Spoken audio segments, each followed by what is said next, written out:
sending a lob in for Washington. Pass for Williams. He got it. To the end zone, leaping catch, Couch, touchdown.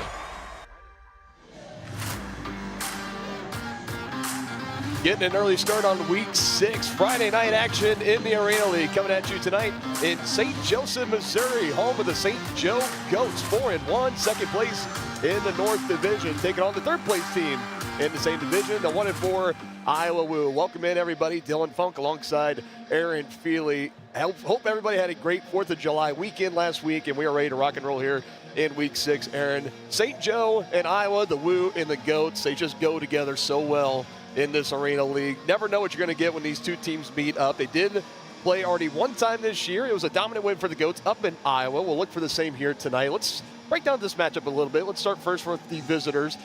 So close to a big upset 2 weeks ago, nearly knocking off the Nebraska Siege, but coming up just 3 points shy at the very end. Vernon Sharp, 5 touchdowns, 3 interceptions, however. So close, but just couldn't quite get the team over the hump to get that big upset win.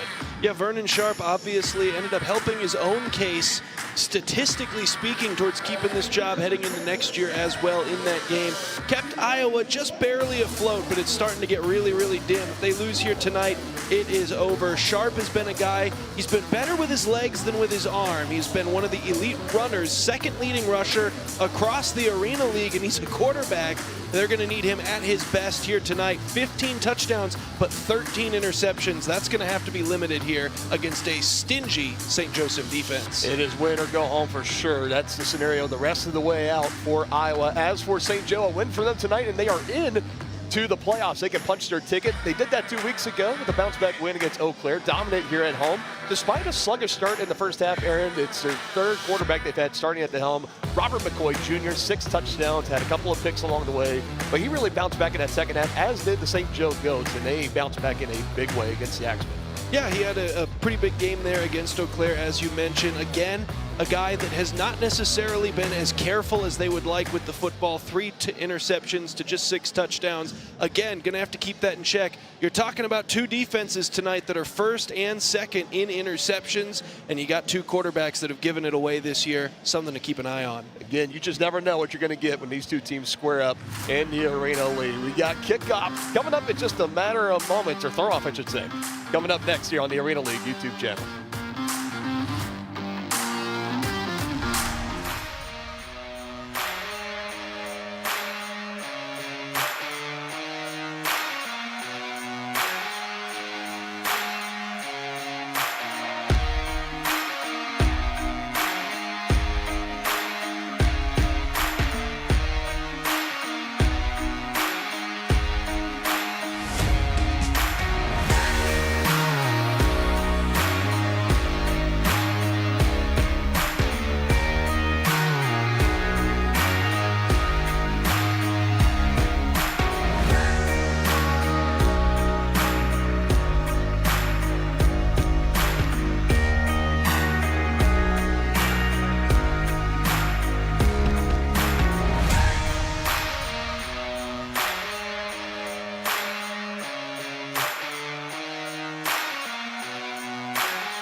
St. Joe winning the toss and a further option to the second half. So we'll see the Iowa Woo out on offense first. Trayvon Colbert ready to return this impending throw off. Isaiah Alston going to do the honors for the Goats in the home powder blues tonight. The Woo in the road light grays. A jam-packed crowd on hand here tonight. A Friday night in St. Joe as we're underway in the Arena League week 6, and a decent return will be taken just past the 20. And good starting field position for quarterback Vernon Sharp in this Iowa Woo offense. Here's his numbers from 2 weeks ago. Everybody off last week for the 4th of July weekend. Nearly had the upset win at Nebraska like we talked about in the open. 19 of 35 through the air, 241 yards, 5 touchdowns, but did have 3 interceptions. And they came at some fairly costly times in that ball game too. That really deflated the upset hopes for the Woo against the undefeated Nebraska Siege. But looking to bounce back here tonight. Again, need a win does Iowa to keep their hopes alive. Sitting at 1-4, 3 games back of the second place team in the North Division. These St. Joe Goats at 4-1. Yeah, obviously in the quite a bit of a bind. They need a win out and St. Joseph to lose out going forward. So a massive game here tonight for the Woo as Sharp will come under pressure, gets it away quickly, and a caught ball is brought in by Trey Henderson. Expect him to get a lot of looks tonight for this Woo offense, one of the big contributors for this Iowa squad. Yeah, and you can definitely tell that Nebraska has unlocked quite a bit for these St. Joe opponents. A lot of offenses now going quick to the tight ends, forcing St. Joe to adapt. A little comeback, it's going to be caught near the sticks. Think he got enough for the fresh set of downs, and he did as they go to Colbert as he gets an early catch, and Sharp with a quick sharp start, if you will, 2 for 2 through the air. Yeah, looking for more out of the quarterback position. Iowa hasn't gotten a great deal from their offense this year, ranked second to dead last in that category, but getting Vernon Sharp going through the air with what he can bring with his legs would be huge for him. A low snap, now a throw to the end zone. Had a couple of different players in the area, and it's going to go incomplete. Worth a mention tonight for St. Joe's. We'll have another look at that last incomplete pass in the end zone shot from Sharp. No Mike Reynolds tonight in the trenches for St. Joseph, as well as in the secondary. Ja'Kalen Jackson also inactive. A couple of big names, big contributors for the St. Joe D, not suited up here and playing tonight in week 6. Sharp looking to throw again, pressured by Belk, throws back over the middle of the field and goes incomplete. Trying to make something out of nothing there, and that's going to bring up 3rd down. And that's kind of what we're looking to see if St. Joseph can continue to bring the pressure that they normally do. A lot of these teams are now figuring out how to battle against that St. Joe blitz, which accounted for a great deal of their sacks early on. They're still the leading sack defense in the league, but as they try to adjust away from bringing extra guys, a huge part of that was Reynolds in the middle. Now we're going to see how James Bell can bring that same type of energy up the gut and see if St. Joseph can't still get some pressure with 3 men. Pressure with Jackson Flowers as well. Got his hands up there at the end, and Sharp will throw incomplete into the far corner. Nobody home. And decision time here for the Woo on 4th and long is up next. Well, or the other option there is they just keep on blitzing. They send the backer off the edge, bring a 4-man rush, only 3 blockers up front.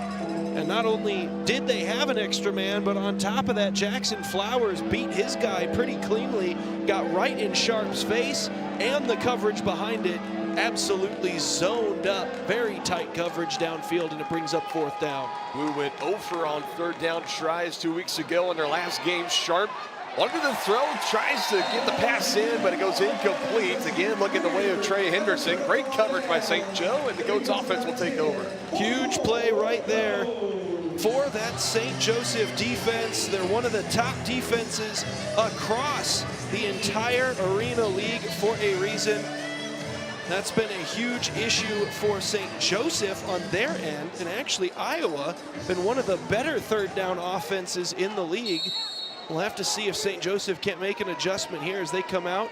They've been getting better with running the football, which I think will help as well. Robert McCoy Jr., a deep shot looking for Martinez, but it goes incomplete. Of course, Robert McCoy Jr. signed to the team just a little over 2 weeks ago, had his first home start here against Eau Claire. He gets to start here tonight. Angelo Trujillo, the starting quarterback, is active tonight and suited up. That's available in a backup role as Malik Wilson. What a big factor he has been on this offense over the last month or so in this 2026 season. Right there, running to the same side as Ryan Martinez, normally a very good blocker, but might have just been tired from that go ball. Not necessarily in love with running right behind him, wasn't able to get the block. Looking for Marshall on a deep shot. Touchdown, St. Joe. Huge play as this time they do hit on the deep crosser, this time to Marshall. Somehow one of the only Goats receivers not involved in a very interesting stat. St. Joseph, 3 players all tied for the league lead in touchdown receptions this year. Marshall trying to get up there with the rest of them. And now for the point after try. Historically a struggle on this team this season so far for St. Joe. They get it there. And just like that, defense gets the turnover on downs. Offense comes out a few plays later, and they have the early lead. Yeah, big time right there as McCoy. I mean, look at the replay right here as Boo Smith just out of his cut, barely has his head turned around. That is perfect execution from both quarterback and receiver. McCoy, we talked about some of his struggles with accuracy when he first got here. Didn't have a great deal of playing time with the team over his first couple of starts, but now obviously had the bye week last week, got a little extra practice in, a couple of games under his belt. The chemistry's starting to build, and we saw it there with a couple of passes in a row. First the Marshall touchdown, and then right there, good hands and concentration, by the way, from Mr. Team USA flag football, Boo Smith. You mentioned the pedigree for McCoy Jr., the man out of Willingboro, New Jersey. 2 years of arena football experience prior to his arrival here in St. Joseph with the Albany Firebirds in the AF1 League and the Southwest Storm in Kansas in the National Arena League, winning championships with both of those teams and trying to help guide the Goats through the same fate as the Raptors. Again, stellar defense all season long on the throw-offs, and that'll set the Woo up in midfield as Alston didn't mean to do it, but it happens to more people than you think. Yeah, obviously it's the lowest ceiling across the Arena League. It's something that a lot of road teams struggle with when they come here, particularly for the first time. It takes a certain amount of adjusting period. St. Joseph has typically not had the same struggles as their road competition, but obviously there's a first time for everything, and the Goats ended up hitting it off the rafters. They haven't adjusted the scoreboard just yet up top to reflect the extra point. I don't believe there was a penalty. 7-0 on the screen for you folks at home. For people here in the arena, seeing 6-0, but it is 7-0 St. Joe with the lead. Now the Woo trying to answer. Sharp on a drop back, pressure comes, sidearm throw, caught incomplete, and slung down into the wall. Yeah, not a great deal of overly complex scheme going on here. It's just double crossers. Try to beat your man across the field, and Colbert, the early favorite target for the Woo. Second catch for Colbert tonight.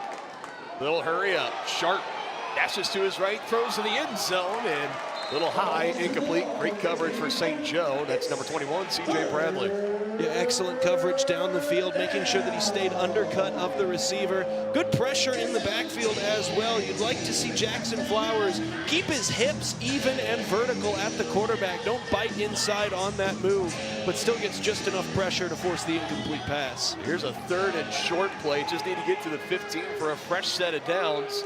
A lot of options here for Iowa. Over the middle again, and it's incomplete, broken up, trying to go back to Trey Henderson. This time it's Nasir Greer in coverage. The ex-Arlington Renegade, former XFL champion. And here I would be absolutely shocked if they don't at least consider letting Vernon Sharp take this on a quarterback run right up the gut. Just get someone running at the line of scrimmage and then let Sharp try to move forward for a yard. He's a very good runner. Tremendous legs. Will he use him here? He won't. He'll throw again to Henderson, and it's broken up. Nasir Greer, back-to-back plays, targeted, back-to-back plays, ending with pass breakups. A tremendous series there from Greer. You just mentioned it, the back-to-back breakups. They hit him with a crossing pattern on the first play of this series, and he says, not gonna happen again. Fool me once versus fool me twice, all that. You guys know that one. And he's not biting any further, stayed on him like a back pocket. Incomplete pass. Quick toss out, let Malik Wilson go to work to the 20. And eventually corralled into the walls. Again, Malik Wilson, it's been one of the big stories of this team in 2026, how featured he has been, not only as a running back and rushing, but receiving as well. As this will go over the middle. Common name, Mr. Boo Smith, out near midfield. Missed the game 2 weeks ago, his first missed game with some rest. As, again, pulling double duty as part of the U.S. men's national flag football team. So he's back out here tonight. Already has one catch for the one-point try. And now back to Martinez. And broken up at the last second. Stephon Chapman, the defensive back for the Woo, helping break that one up. Yeah, and just puts a little too much touch on this one, does McCoy. He has Martinez open to that corner. Trust your arm velocity and try to whip that thing into that near side corner. I think you got a touchdown if you put a little bit more line on that. And right away, the Woo gonna come across. That's going to be the first penalty. You look back at that game 2 weeks ago up in Nebraska, the turnovers, the mass amount of penalties. I believe they ended that game having 11, did Iowa, for 80-plus penalty yards. Big reasons of why they weren't able to pull off that upset. And they give the Goats a free 5 yards and a fresh set of downs right there. McCoy Jr. wasting very little time. Isaiah Alston instead of 6. It's number 8, Isaiah Alston, the man of Carter, New Jersey, gets his first catch tonight. Big fella Alston, 6'4" of him. Now some pressure coming back near midfield, and coming up with the sack, it's Jamie Vincent Cologne. Now this is something that both of these defenses do very well. They're both top 2 defenses in takeaways and in sacks. So that will certainly be something that we expect to see quite a bit of as the evening rolls on. Two teams live up to the moniker of fast-paced football you'll find here in the Arena League. Dump off to Boone, trying to get him in some space as he turns on the afterburners and gets it past the 20, and that's going to bring up a 4th and manageable play here for St. Joe. Yeah, just didn't get Iowa committing too harshly on those crossers going the other way. They had one blocker out there. When he turned upfield, there were 3 Iowa Woo in the vicinity who had not left home. They were staying put, staying with their assignment. Leads to a short gain. And again, the Woo are going to come across early. The ball is snapped. Now the whistles will blow, as looked like they were going to let that thing play out for a second. And again, it should be a offside call against Iowa. And Iowa, the 2nd most penalized team across the Arena League. Last week in particular did not help their case at all. That certainly padded out the penalty stats, and they're picking up right where they left off now early on in this game. It's Jay Wright, the nose tackle, too, and those are the ones that hurt because you're right there in front of the football. I can hear every offensive defensive line coach in my head just, that's the one thing that can quickly get you in the doghouse, and now it's a 4th and very short. Down the line throw, Martinez gonna have to break a tackle, tries to fall forward, and I don't think he got there. Well, that was a great open field tackle by Willie Miles III out of Arlington. And even more impressive than the actual tackle itself was how he just olayed the blocker out in front of him and forced that into a situation, like you said, where Martinez was going to have to break the tackle. He just does not get caught up in any of the sauce up front and makes a nice tackle on a fairly difficult receiver to bring down in the open field. Ryan Martinez, not small. No, not. It's on his business card. Yeah, not at all. 6'2", 195 pounds. That's what they have him on the rosters, and I think they're maybe leaving off a couple of inches and some extra pounds on there, too. Big man, nonetheless, had his big game of the season 2 weeks ago. 10 receptions, 88 yards, and 4 touchdowns. He was a big part of filling in. Again, no Boo Smith 2 weeks ago, no A.D. Ely. It was Ryan Martinez's time to step up, and man, did he make the most of it, but just stopped short there. So now the Goats have turned it over on downs once. The Blue have done it twice as they come back out. 3rd time's the charm potentially for Vernon Sharp and company as he gets a quick completion. I like Corey Macon hunting the football, coming up from behind. That's a couple of times now where Iowa came dangerously close to losing that thing. Holding it out there like a loaf of bread a few times tonight. Keep an eye on that thing. The LaShawn McCoy effect there, I guess. Hey, you don't want to get caught doing that too many times in the same ball game. Up the middle, pressure on Sharp, and he just has to heave this down the middle. A penalty flag comes in the area of Darius Lorfels in coverage for St. Joe against Colbert. Yeah, this might have been the most holding that has ever taken place on a forward pass. Unfortunately for the Goats, and you know that the officiating crew here in the Arena League, they are typically going to err on the side of letting these guys play. They are not an overly penalizing unit of officials here in St. Joseph. So to get that flag and to come out so decisively so early on in this thing, you know you had to do some super cheating on that play, and there was, in fact, quite a bit of jersey tug. You kind of had 2-on-1 with Lorfels and with Greer, so either one of them could have been charged. Nonetheless, now the Woo in Goats territory. Off his back foot and incomplete. One thing for the Goats, having no Mike Reynolds tonight, that pressure getting to Sharp was going to be key, and so far they've been making a pretty comfortable home in that backfield. Yeah, right now, Coach Dorsey Golston continuing to dial up those blitzes that he loves so much, and a huge help on the back end is how Greer is playing tonight. Nasir Greer, do not throw number 3's way because he is on one here tonight.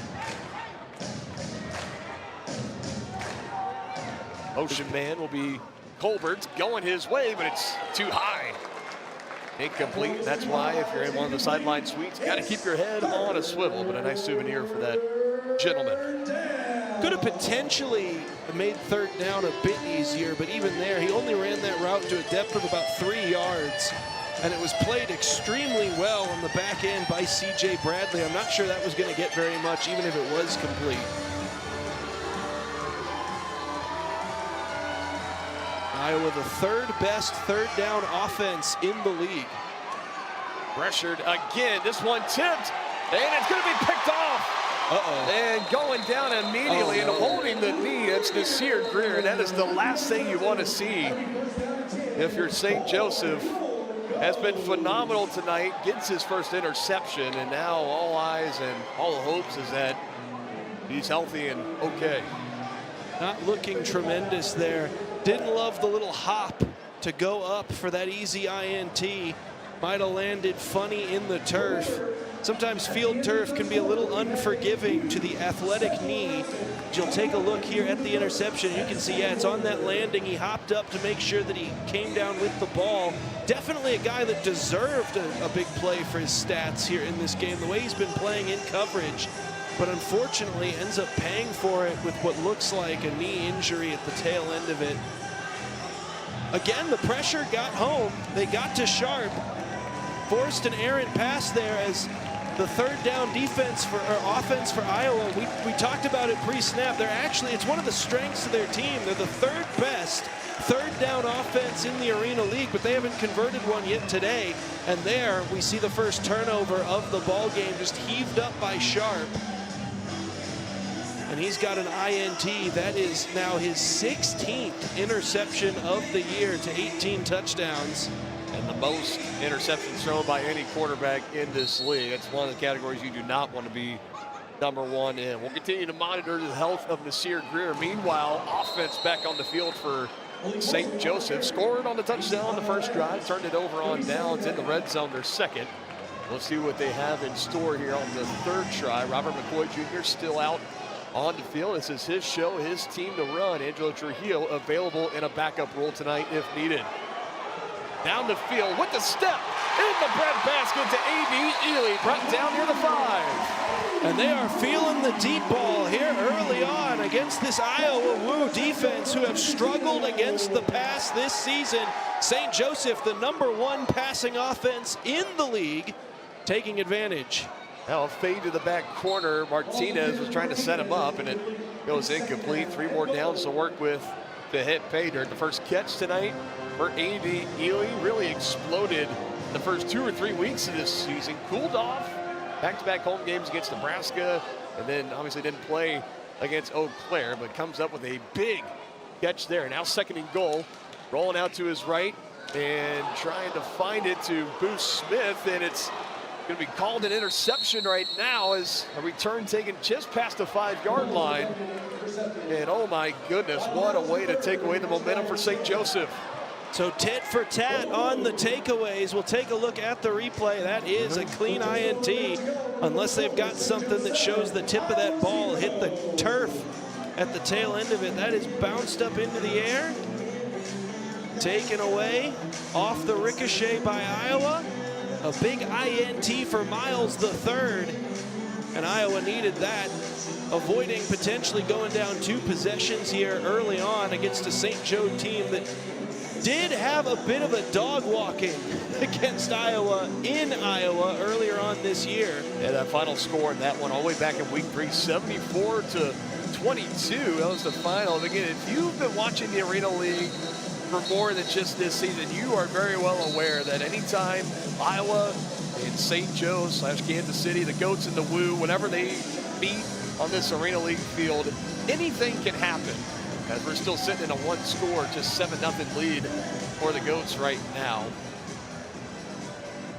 Vernon Sharp take the snap almost at his own goal line. Looking left, going to throw. Looking for his man with a step on Morphils, but can't bring it in. Incomplete to Trayvon Colbert. They've been going Colbert's way a lot here in this first quarter. Targeting him, that's just a pretty basic go ball. St. Joe again, pressure on Sharp. We talked about in the pregame as well. These are the top 2 defenses in the Arena League at taking the ball away. And early on, we're looking at it as the first quarter should be coming toward an end. And there come the whistles, and we will move down to the other end of the field. Fairly low scoring in the opening quarter. It's the Goats holding on to a touchdown lead.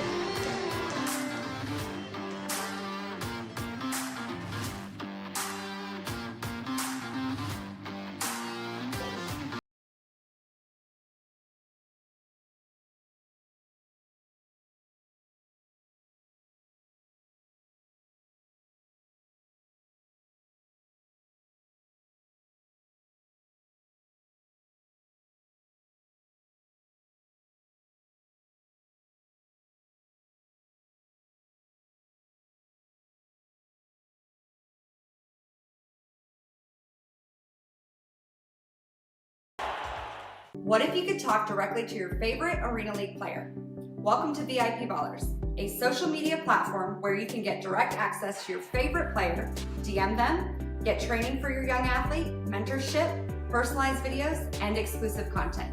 All you need to do is head to VIPballers.com, sign up, and follow your favorite TAL player.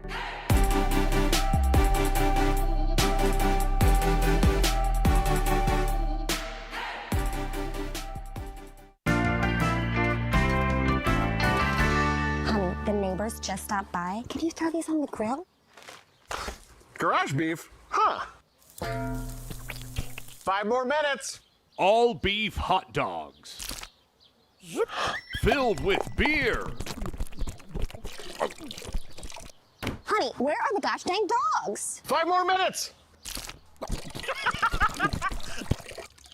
Garage beef from Garage Beer.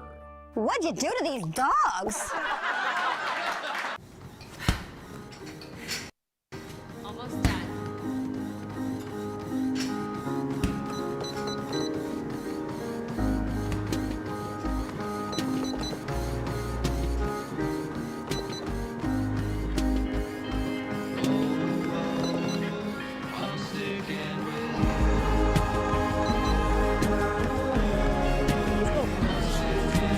Come on, man, let's get it.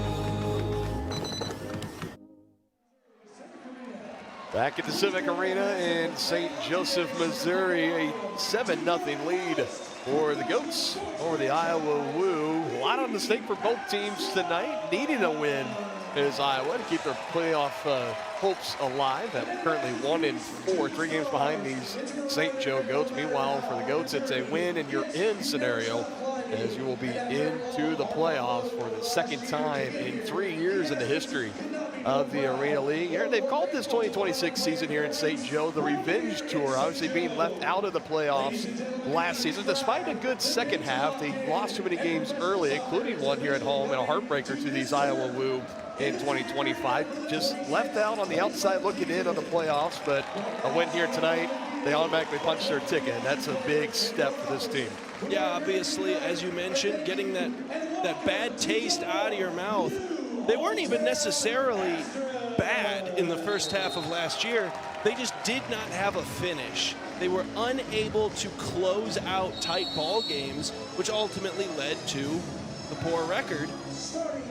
Haven't had such issues this year, mostly because a lot of their wins have come by 30 plus. Sharp fires a missile to start the second quarter, and it goes incomplete. It's been Trey Henderson and Trayvon Colbert. They've been the 2 leading targets so far tonight for Iowa. 3 catches so far for Colbert, just 1 for Henderson, and nobody else has really gotten any looks or throws their way. Another third down here coming up for Iowa. 0 for 3 so far. Yeah, been good on the season, but they haven't converted one yet. St. Joseph playing stout up front.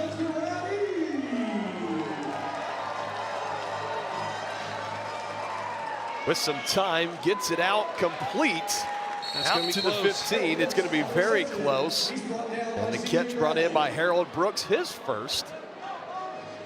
And it looks like he's going to be just short. Yeah, 4th and about a yard, as they had the back safety in charge man-to-man on Harold Brooks. On Vernon Sharp, looks like he's kind of begging them to go for it. And they're going to, he's saying, telling the offense, get back out there, we're going to go. Limited time on the play clock, so got to go quick here. 4th and a yard, that's what they need. Watch Sharp's legs. Gets by one would-be rusher, dancing around. Does he get by? To the 20, he does. Just stayed in the running lane, and Vernon Sharp picks up the 4th down conversion with his legs. And there it was, one of the top runners across the Arena League, very close to going outside of that run lane, but here you see it, just barely tightropes it, keeps himself in and gets that first down. Huge conversion to finally move the chains for these Iowa Wooers. Now you see Sharp looking back toward the sideline.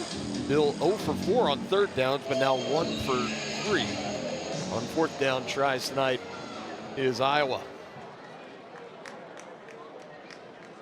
Brooks going to be the motion man, looking his way and throwing, but it's incomplete, as maybe some miscommunication there between receiver and quarterback. And you can see the receiver tapping his chest saying, okay, that one's on me. He wanted to turn it up the field. Sharp was looking to hit him back shoulder, and that could have been disastrous, as there were 2 light blue uniforms in the vicinity. Iowa thankful that that ball found its way into a bit of wall. Both defenses already with 1 interception. Nasir Greer for the Goats and Willie Miles the 3rd for Iowa. Bobbled snap was low and to the right. Collecting is Sharp, now firing down the field. It has him in. He's going to walk in for the touchdown. A penalty flag near the line of scrimmage in the backfield. So yeah, this what's going on? This is going to be holding on Iowa. They got a huge handful of jersey. It was whoever was blocking James Bell tugged him almost all the way to the point where his jersey was nearly on backwards. As we take a look at the instant replay here, watch Bell right over the center, goes to the outside on a little slant, tight end one-on-one with him, and then as his quarterback starts to roll out, yeah, you gotta let go of the jersey at some point there, and it costs him a touchdown. Another costly penalty, 3 in this game for Iowa, and shades of the struggles they had in the second half 2 weeks ago up in Grand Island. That time, 6 points taken off the board. Sharp under pressure again. Flowers tracking. He throws and completes. And with the head of steam, he's going to go all the way to the end zone. Trayvon Colbert, touchdown, Iowa. Yeah, that was just a poor effort there on the back end of the tackle by St. Joseph, just trying to push him into the wall. Instead of going and committing to the tackle, he ends up not making contact with the wall, and you give up a huge touchdown on what was essentially 2nd down and 20. So we take a look here at the back end. I mean, you got to give it a little bit more than that. And now we're an extra point away from a tie ball game here between the Woo and the Goats. And a quick survey around at the fans here in the Civic Arena. Some shock for the tie and batted down. Had a couple of different Woo receivers in the area. Nonetheless, it'll still be the Goats with the 1-point lead, but again, could find themselves in another rock fight with the Iowa Woo. And these are 2 teams as well that this is the type of game that plays itself into a potential upset. Not only are Iowa on a bit of a hot streak, having won 2 games ago and then played Nebraska extremely tight in their last game 2 weeks back. A game in which a lot of St. Joseph fans were desperately hoping that Iowa might be able to pull off the upset. However, Iowa now with a bit of momentum either way coming into this, and it's 2 teams that both struggle in the red zone, Dylan, which means you expect a majority of the points are going to come off of takeaways, which both of these defenses excel at, and on big plays. It's a great deal of ESPN top 20 highlights condensed into one game. That's kind of the style you can expect between these 2 teams. And when you have a game like that that creates a bit more chaos than order, sometimes a team that comes in with just one win can upset a team with 4 just based on the nature of the beast. It's just how sports typically tend to play out. The longer and longer you let the underdog hang in, let their confidence grow, that's usually where you find yourselves in those upset scenarios. St. Joe almost was in that. In fact, we're in it going into halftime. Their last home game against Eau Claire with a 12-9 lead, and then they took care of it in the second half, and maybe they'll need the same here tonight as the throw-off return will be taken to about the 10. Kind of took a bounce and died out right there. Everyone was looking around, and heads up for the Goats return team just to get on top of that, just to be safe. Robert McCoy Jr. coming back out onto the field, had a touchdown the first drive, wasn't able to get a touchdown the second, threw the interception on the third. Again, now with the Woo back within 1. Very crucial drive coming up for the Goats, trying to offer up a counterpunch. Yeah, they've been going to the deep ball a lot here in this game. We'll see if they continue to go after it, especially with Iowa not playing particularly far back. This is taken by Ely as the Woo were able to get some pressure back in the backfield with McCoy Jr., but A.D. Ely able to bring in his second catch. And needed 10, got 10 and 1 inch. That'll move the sticks, and so they do go short on the first play. See if they continue to try to nickel and dime them. Another toss out to Wilson. Patient running, Malik Wilson. Got the 10 yards again, or at least close to it. Malik Wilson, for a team that has not necessarily been one of the more dominant rushing offenses in the league, has been impressive in his limited times that he's gotten space to operate. Very hard runner and great vision on him. As we'll get a timeout here following the first down run there from Wilson. And it's been no secret, the rushing attack for St. Joe. It has been towards the bottom of the league this season. And Malik Wilson, he's been brought on more to the scene. I really go back to that Week 4 matchup here at home against Nebraska, where he really made his presence known as a receiving threat, has continued to build upon that as we've gone along. 22 receptions and 6 receiving touchdowns combined within the last 3 games coming into tonight. And an offense, again, that already features Boo Smith, already features Ryan Martinez. A.D. Ely and Dom Marshall can go off for games here and there as well. And now you have Malik Wilson, receiving threat, and now he's finding his confidence as a rusher too. We saw it last game with the patient running, that cutback. I think you compared it to a little bit like Priest Holmes back in the day for Kansas City in the NFL, and we just saw it again there around the edge. By the way, great block around the corner by the receiver. I believe that was Bruce Smith that helped seal the edge.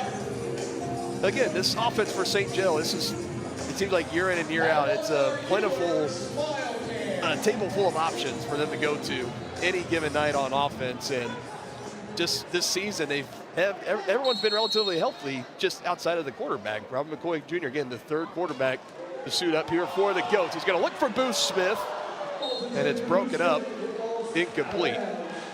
It ultimately ends up in the hands of Trujillo, who they're hoping to have back in full capacity here soon. Would have liked to see Smith maybe try to base up and go up vertically for that ball, but tried to go back over the shoulder. Didn't anticipate the defender having a play on the ball. Just a bit of a misjudge there, ultimately causes the incompletion. And the Woo coming across early again, a free play for St. Joe, and it's just going to be thrown away. And again, they're going to get 5 yards out of this play regardless. Yeah, Iowa definitely having some struggles with that quarterback cadence from McCoy. He's drawn him offside now 3 times in this game, and all 3 times it's been the center pass rusher jumping across with eyes on the football. As you mentioned, that drives coaches insane. You are not supposed to be listening to the quarterback's cadence as a pass rusher. You are supposed to have your eyes on that football. That time it's the man out of Greenville, Texas, Ty Anderson, that comes across early. Wilson, great open field tackle there for the Woo. That's going to be 3rd and short. And Wilson, another good cutback there. I tell you what, in the open field when he's running, he's got a little bit of Le'Veon Bell to his game. Another great comparison, yes. And we got another offside against Iowa here. It is matched up with Dom Marshall near the top of the screen. It's number 15, Khalil Smith out of Baltimore, Maryland. And That's going to be the automatic first down. Yeah, that's the second time today of the 4 penalties where it's moved the chains on a 3rd down, which is even more egregious for Iowa.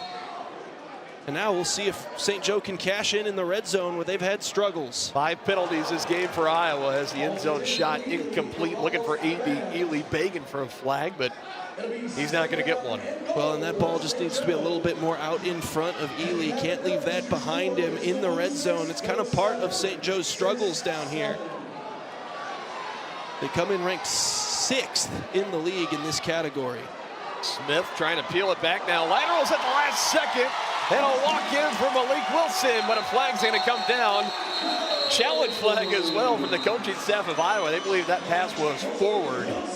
Well, I'm not sure the challenge flag is going to be necessary. I think we've got 2 officials that both saw it. I think we saw it from up here. That looked like a forward shovel pass in live speed. We'll take a look at the replay. They'll certainly discuss it. So Smith releases this from about the 9. That goes forward to about the 8. Like an old chest pass in basketball, and definitely an extra yard or 2 forward, as they have already announced it to the folks here in the Civic Arena. That one is going to be coming back. So no touchdown from Malik Wilson, but 8 for effort for Booth Smith and company trying to make it happen. Stupid physics are at it again, Dylan. That forward momentum drags that ball upfield. You hate to see it.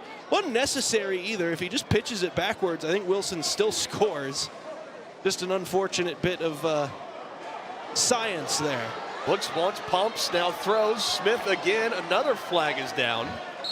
And Boo will be corralled and taken down at the 10. But let's check out another penalty flag near the line of scrimmage, and all indications say this is going to go against St. Joe.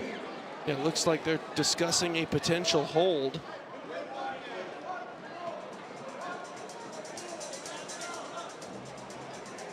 Well, if this does end up being against the Goats, it's their 3rd penalty and 2nd on as many plays.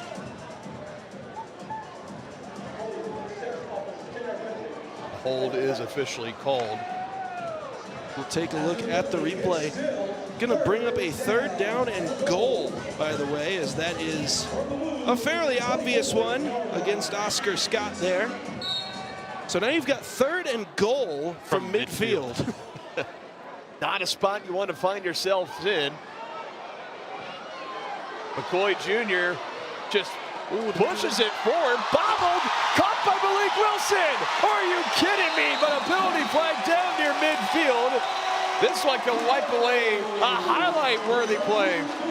Well, the hat came off, which usually indicates a 2nd penalty on the same play. We had a goat back there who's pointing at Iowa and then telling his bench that he believes it's a touchdown. And now we've got a discussion with another official, so let's see what's going down here. And the Boo Birds are starting to come out here in St. Joseph.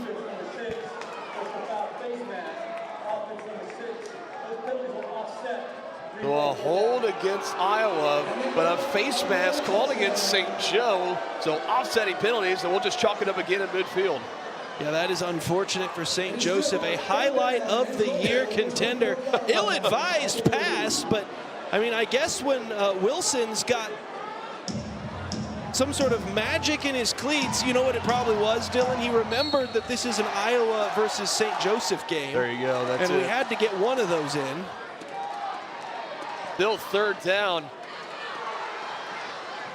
Smith looking around. He wants to pitch it, but nobody available. And finally, the Woo defense corral him, bring him down at about the 21-yard line.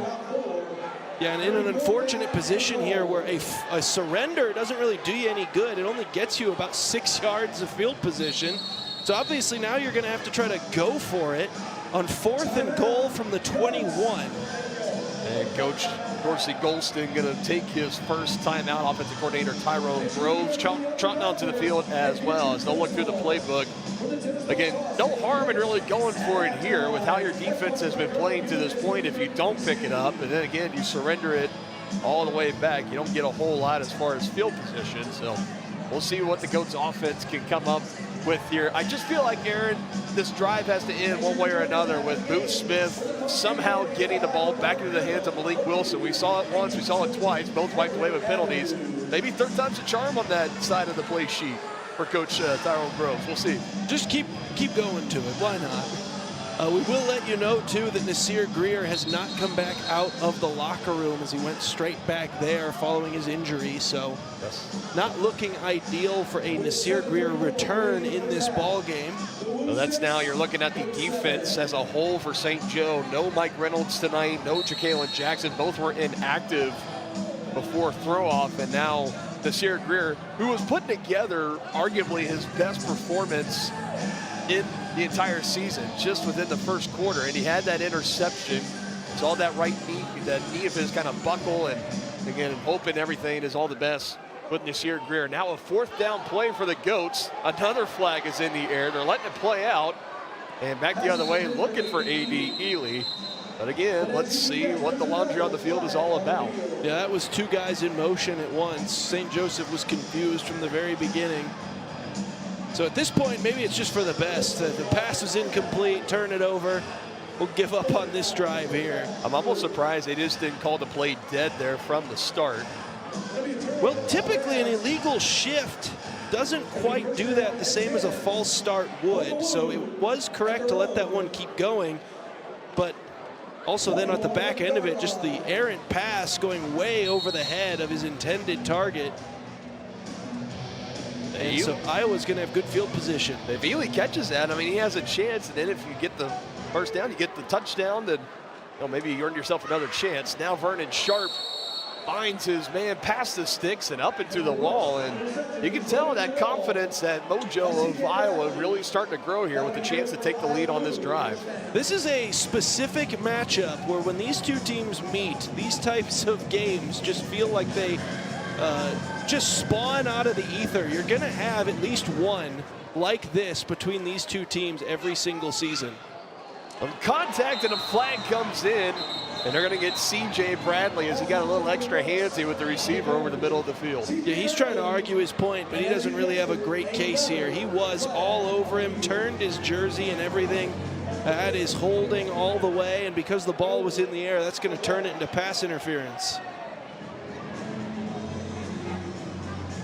See him turn his man all the way back around. Harold Brooks would have had a play on that ball if not for the tug. Good call.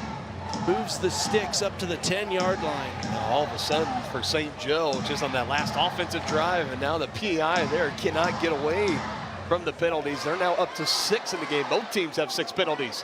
Over the middle was open, but Sharp led him too far in front. Yeah, you got to hit that.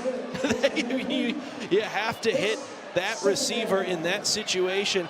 Talked about earlier, St. Joseph came in ranked 6th in the Arena League in red zone offense. One of the teams behind them in 7th is these Iowa Woo, who have had their own struggles once they get inside the 10. Goal-to-go situations have not been kind to either of these offenses. The fans here in St. Joe trying to rally behind their defense. Pressure coming from Lorfils, can take off and run. Sharp. Penalty flag was in. He might have left the run lane early. If it stands, he's got him down to the 1-yard line. As I understand the rule, you must be inside the hash marks, not the outside edge of the hash marks. You've got to be inside the marks entirely. He skated that outside perimeter of the hashes. So that's going to be an illegal run against Sharp. Certainly showed off the athletic talent from Sharp on the play. Good finish on the run. Talked about it in the pregame and for most of this game. He is an elite runner of the football, but based on the rules here, you got to keep it between those lines. Something you don't like to see a veteran like him. His third year, all 3 with these Iowa Woo. And another costly penalty as he takes a snap in midfield. Another end zone shot, but nobody's going to be home. The ricochet off the wall. Is it a live ball? This is C.J. Bradley. No whistles. C.J. Bradley going to try to get a return. Finally take it down. And they're going to say that went off the top of the wall, not off the bleachers. They're going to say it went off the top of the wall. And by the rule, yes, that is still considered a live ball, and this is going to be an interception. It feels like it hit the putt. Yeah, that hit the bleachers. That should be an incomplete pass right there. We'll see if that's what they're relaying down to the officiating crew. You love to see them let the play out so that it can be reviewed afterwards, just in case, so that obviously if it was an interception, you're able to see what the result would have been. However, I think upon review, they're going to notice that curtain shift. Pay no mind to the bleachers behind the curtain. That word already getting down there on the field that it's an incomplete pass.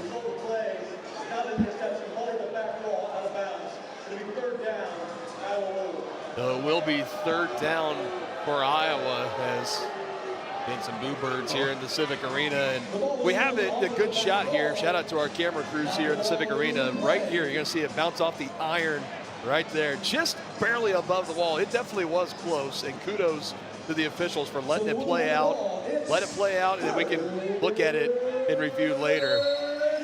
Well, we have an answer to one of our questions here, Dylan, as our coaching staff for the Goats is armed with video replay technology. Sharp again looking the way of Henderson, didn't have his head turned, and it's 4th and long. We talked about that on a previous broadcast. Yeah, we always wondered, because you don't really have somebody up here for the coaching staff to say, hey, signal down to the coach or whoever has the red flag to say throw it. They just pull it up on the iPhone and they're looking at it that way. They're watching the broadcast still. There you go. How's it going, Coach? We got a big 4th down coming up here for Iowa again in that situation where, surrendering does you no good. You only get 5 yards of field position out of it. So back-to-back series, one for each team. We're going to get a 4th and goal from the 20. And a timeout going to be taken by Iowa just to have some extra time to try to talk about this. Again, we're closing down the home stretch of the 2026 regular season. 2 games left for both of these teams once they leave the arena tonight. And for St. Joe, they both will be on the road next week on the 18th. A big one up at Grand Island against the Nebraska Siege, looking to get revenge from a loss on the hands of the Siege just about a month ago. And then they wrap up the season on July 25th at Eau Claire. And for Iowa, they will be back at home hosting Eau Claire next week, and then Nebraska the week after. Potential home playoff tickets here for the St. Joe Goats at the Civic Arena can be purchased at stjgoatsfootball.com. So a 4th down and 20 play. Sharp pressured, rolls out to the end zone and incomplete. And just able to keep himself on this side of the playing surface is D'Lo there. Goes over, bats this one away. I almost would have liked to see, Sharp had nobody left in front of him. He could have just slowly worked his way back towards the middle of the field, might have been able to take off and run. Instead, he tries to get it all, go for the touchdown. Now, this might seem like a ridiculous thought, but you don't necessarily need the touchdown on that play. It was 4th and goal from the 20. If you can get 15 yards on a run, that's as good as a punt.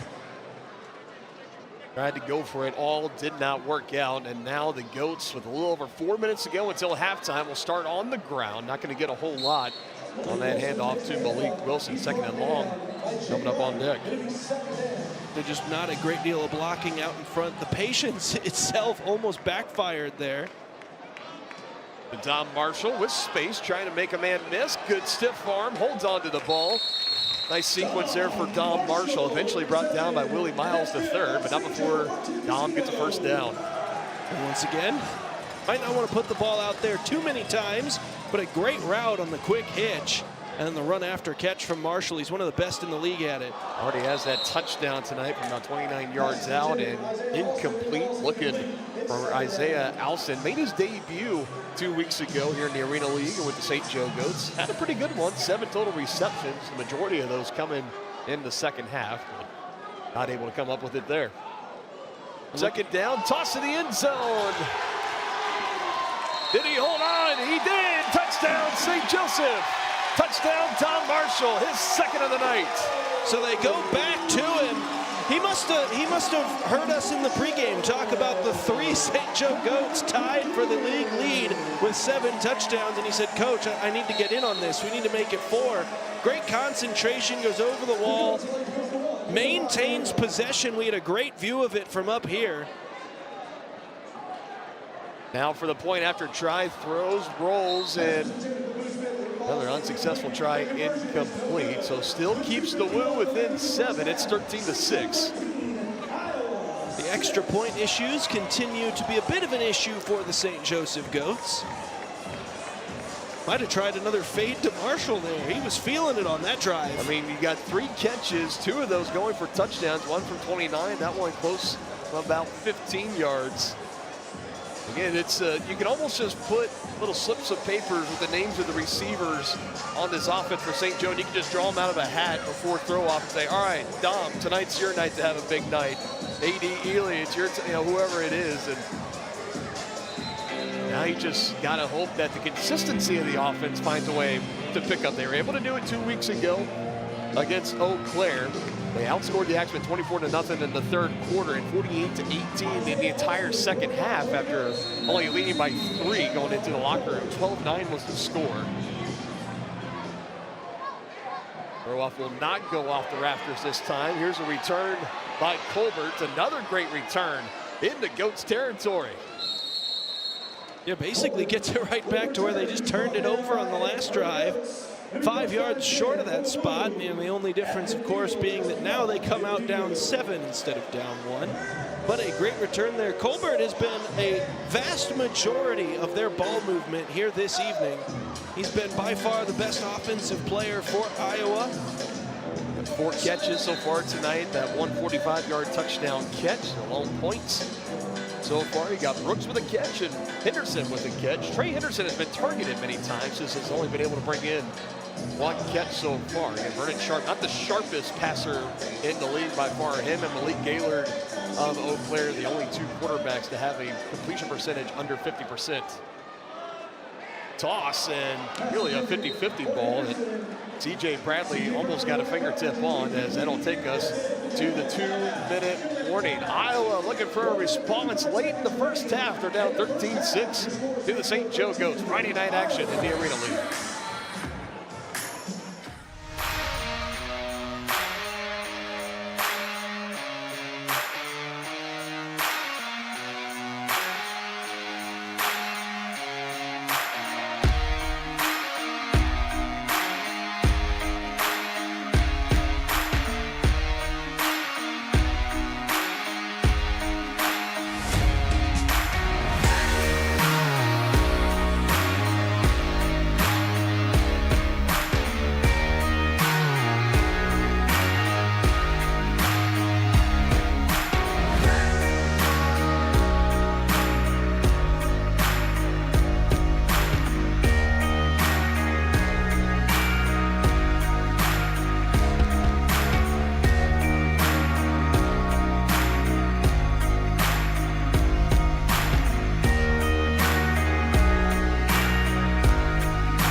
A lot of happy fans here in the Civic Arena. T-shirt toss happening during that last time out. Despite your great efforts, Aaron, no T-shirt thrown up once again here. Maybe one time they'll finally give the broadcaster some love, tosses a T-shirt. Unbelievable. I can't believe that we have yet to find a shirt thrower with enough of a cannon. And it's a great crowd on hand here tonight, taking in Friday night action as a throw down the field is going to be caught. Called for a touchdown. Did he collide into the wall short before that? I don't believe so. They're going to keep it as a touchdown. Heck of an effort on the back end of it. We'll take a look at the instant replay. They just go to the go ball, and he had his choice of receivers. He decides to throw this one to Henderson, but on the other side of the field, he also had Harold Brooks open if he wanted him. Now for the 1-point try to tie, but brought down in the backfield by James Bell. And I'll tell you, this has been very important for this St. Joseph defense. We talked about missing Mike Reynolds in the pregame and throughout this game and how important he typically is to the middle of that St. Joe defense.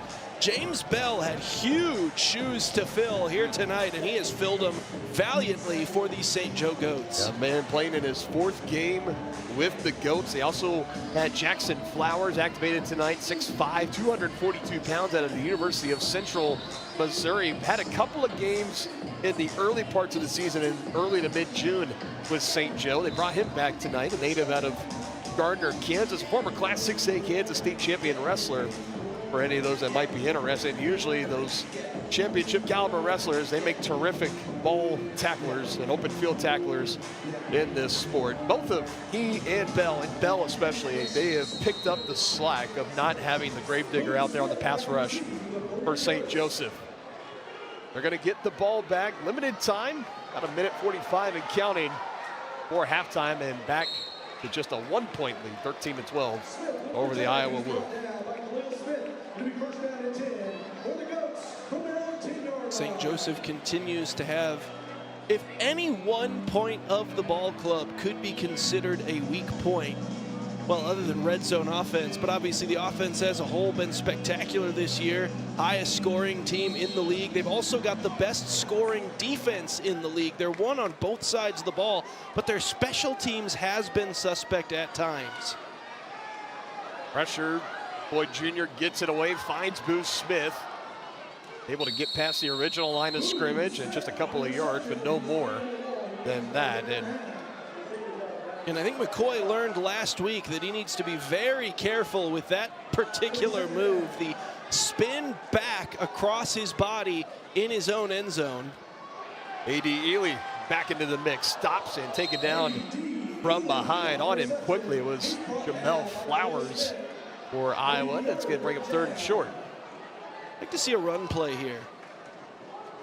Through the air instead, and again, they look Ely's way, and they're going to say he caught it and needed to get to the 20, and I think he comes up just a little short. That's going to bring a 4th and short play now. I mean, just needing a yard here. Again, I'd like to see something between the tackles, but they're not gonna. McCoy thought about it, now throws instead and bounces in on the feet of Booth Smith. And the clock will stop at 21 seconds, and Iowa will have a couple of chances here, Aaron, to take the lead into the halftime locker room, potentially. Yeah, that was not ideal for the St. Joe Goats there on either of those short yardage plays. And right there, they had Booth Smith open. If the pass had been on target, it would have been a pretty decent play there, but neither time choosing to try to go to either Malik Wilson or letting the quarterback just keep that himself and see if McCoy couldn't pick up the yard needed. He's been a very good runner when asked, especially going straight north and south. That's been his best route as a runner this year. He's not really much of a dancer. He likes to just lower his shoulder and push forward. Surprised by the play calls. Now some chances here for the Woo, as this play is going to be blown dead immediately.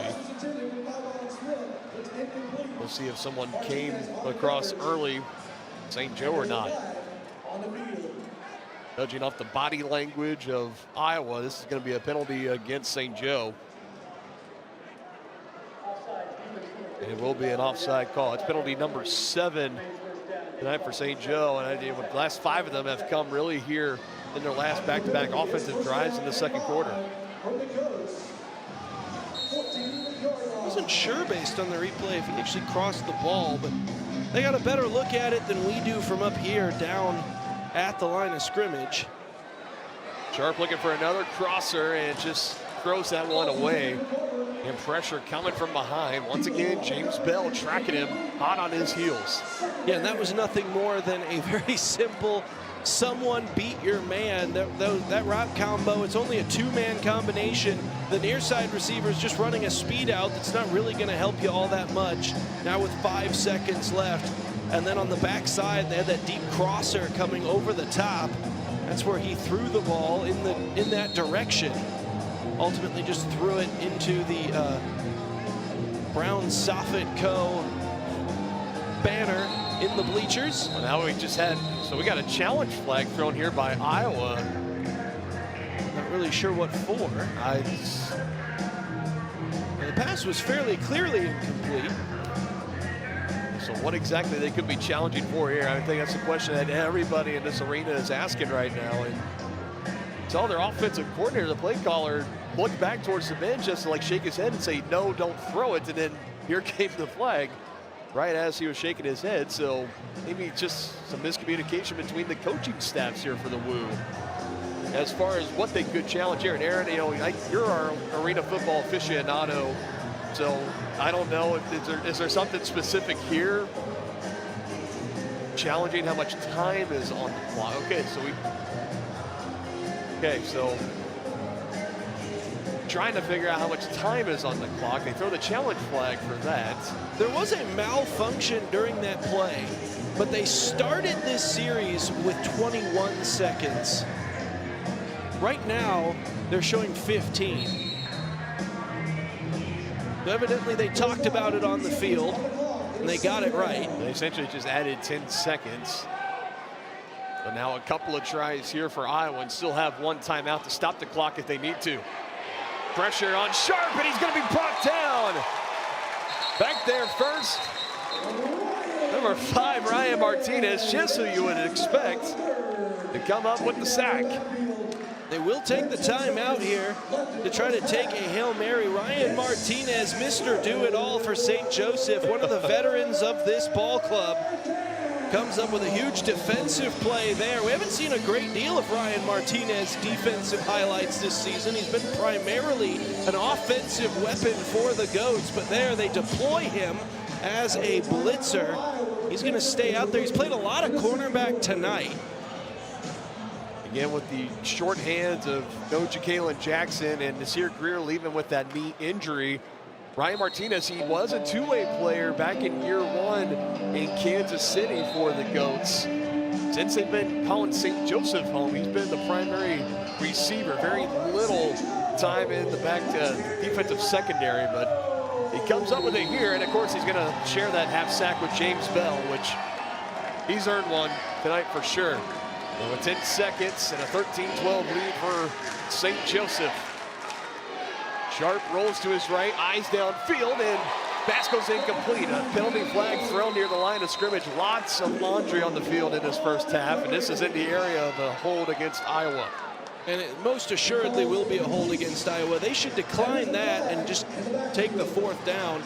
Well, other than the fact that there's 5 seconds left, if you think that this play is going to take longer than, and I thought it was actually 6 when the clock initially stopped, but either way, if you think it's going to take longer, and they are going to decline it, so they think that they can stop them in under 5 seconds and get the ball for a play.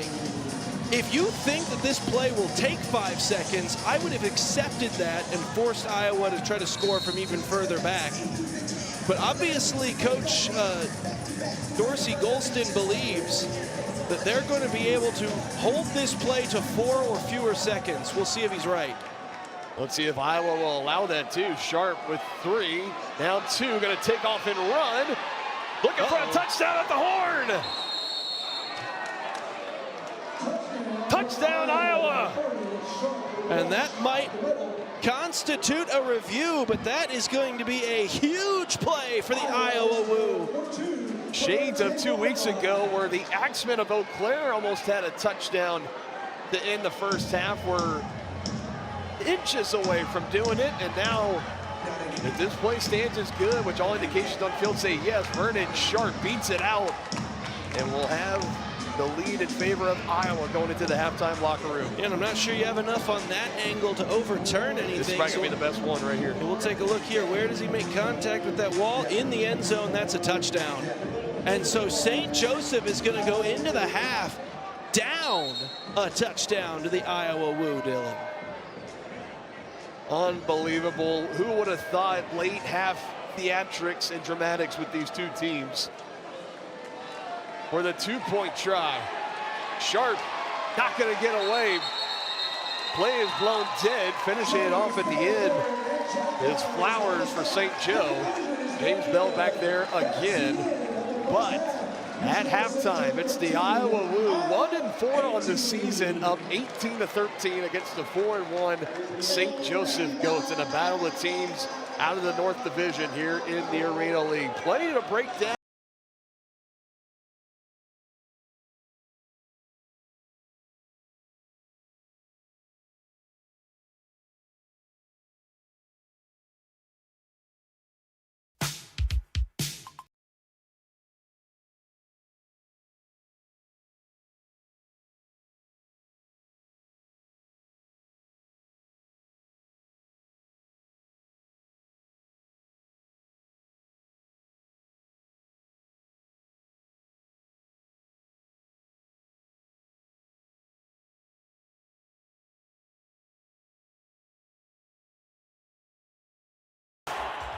What if you could talk directly to your favorite Arena League player? Welcome to VIP Ballers, a social media platform where you can get direct access to your favorite player, DM them, get training for your young athlete, mentorship, personalized videos, and exclusive content. All you need to do is head to VIPballers.com, sign up, and follow your favorite TAL player.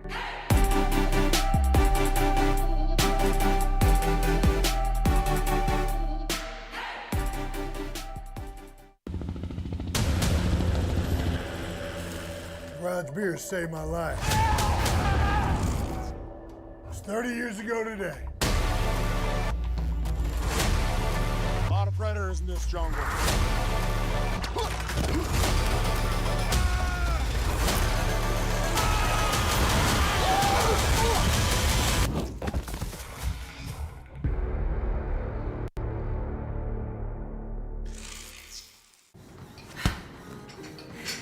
Almost done.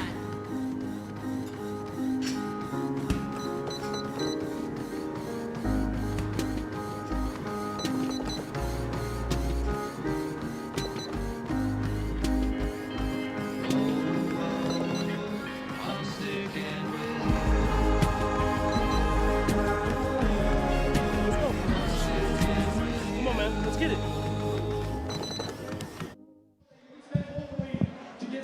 Halftime here in St. Joseph, Missouri. It's the Iowa Woo 18, St. Joseph Goats 13. As Iowa perhaps looking to have another upset bid here tonight, Aaron. Let's talk about this matchup so far a little bit. 18-6 outscoring the Goats in that second quarter did Iowa. Not the prettiest of quarters for either team, especially for St. Joe. A lot of missed opportunities, a lot of penalties, and 3 scoring drives, including one at the final second with that rushing touchdown for Vernon Sharp. Just overall thoughts and takeaways from this first half of action. Well, I think the very obvious one is, man, Iowa continues their warpath towards one of the great comebacks, maybe of arena football history. If they can find a way to sneak back into the playoffs, it would involve winning out and St. Joe losing out. St. Joe does have Nebraska next week, so, I mean, give yourself a little bit of hope. But first, you're going to have to seal the deal here. Iowa played them physically, played them well, but yeah, it's been sloppy from both of these teams. A rushing touchdown there right to end the half is why Iowa is in front of this ball game. And for St. Joseph, more red zone struggles. They continue to not find a way on goal-to-go situations to punch that ball in when they're absolutely just scoring with ease from everywhere else on the field. They have been a big play offense that has struggled in tight situations. Maybe getting Trujillo back and getting a new quarterback situation going might help a little bit, in future weeks, but for the most part, I don't think that's going to really be fixed until you find a way to get a running game going. And it is worth mentioning, Angelo Trujillo is suited up, is active tonight, available in a backup role. Let's see maybe if Coach Golston wants to make that switch at halftime. We know he's done it in the past. Maybe he'll do it again tonight. We'll see. We got more coming up for you here live in St. Joseph, Missouri.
The halftime score here in St. Joseph. Let's take a look at some of the first half highlights to see how we got to this halftime score. Again, two teams, some of the originals in the Arena League going all the way back to the summer of 2024 have had some great battles in their history. One of the better rivalries in the Arena League, if you will. Goat strike first. Dom Marshall, his first of two receiving touchdowns. A beauty of a throw from Robert McCoy Jr. Even that collision into the wall does not matter. Look at the passion here for McCoy Jr. He really wanted that one there, needed it, he got it early. Had that confidence going. We'll look to get it back maybe a little bit later on in this second half. It's a pair of quarterbacks that we talked about, both looking to get their seasons righted, as the St. Joe Goats obviously in a bit of a better team situation, but they have struggled in recent weeks with the passing game, with some turnovers. Obviously a lot of emotion there when he was able to hit those deep passes. And then for Iowa, quarterback that leads the league in interceptions, has another one in this ball game. That interception did unfortunately take Nasir Greer out of the ball game. But we've seen some good things from him too, particularly on the ground, as he was able to get that huge touchdown in before halftime. He's got a couple of passing touchdowns as well. So actually, you know what? Pretty good game from both of these signal callers. So far, so good. First quarter went to McCoy Jr. Second quarter definitely belonging to Vernon Sharp and the Iowa Woo. Just one of their scores happening there. Here was another one late, able to bring it in. Great coverage for Darius Lorfels, but just another excellent throw from Sharp as he was able to find it to his receiver, Trey Henderson. Been targeted many times tonight. That was only his second catch, but it went for 6 big ones. And then this one, final seconds, no time left in the first half. Got to score here if you're going to make it happen, and not able to get the open field tackle is Corey Macon for St. Joe. And the Woo capitalized, and that is how we arrive to this 18-13 halftime score. We'll take a look at some of the stats from the first half when we return. You're watching the Arena League on YouTube.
wheelbarrow brace at halftime, Aaron. When was the last time you did one of those? That's probably going all the way back to college, if I had to imagine. And I'm certainly not sure when the last time I had to scarf some hot wings with my football helmet on would have been, but it's certainly been a minute. What a perfect segue to go into our stats here at halftime. There they are on the screen, 18-13, Iowa with the lead. Fairly similar as far as the passing yards, rushing yards, an 8-yard favorite on the side of the Woo. Looking down at those penalties, however, they have taken away points for both teams have penalties. Iowa with 8, St. Joe with 7, but the majority of those 7 there, they came pretty late in pretty crucial moments of that second half that really took a lot of the momentum out of the way of St. Joe. Yeah, obviously a couple of them on the same possession that took away a pair of touchdowns from the St. Joe Goats, as Boo Smith really wanted to get a tipped ball over to Malik Wilson at some point to score, and it just wasn't to be. Though on Iowa's side, several of theirs have given St. Joseph first downs on third down when they were committing penalties.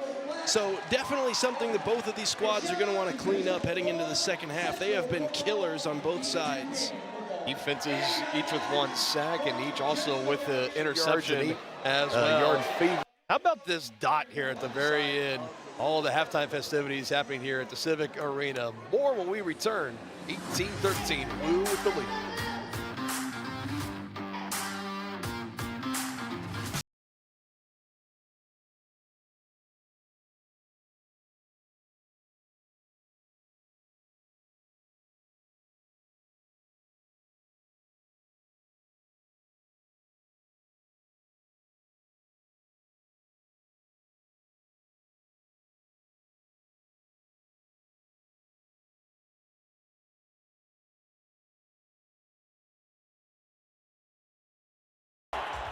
What if you could talk directly to your favorite Arena League player? Welcome to VIP Ballers, a social media platform where you can get direct access to your favorite player, DM them, get training for your young athlete, mentorship, personalized videos, and exclusive content.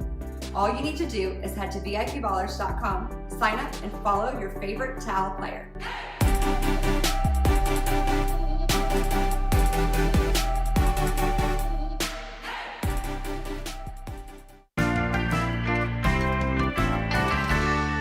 The neighbors just stopped by. Can you throw these on the grill? Garage beef? Huh. 5 more minutes. All beef hot dogs. Filled with beer. Honey, where are the gosh dang dogs? 5 more minutes. Garage beef from Garage Beer. What'd you do to these dogs? Almost done.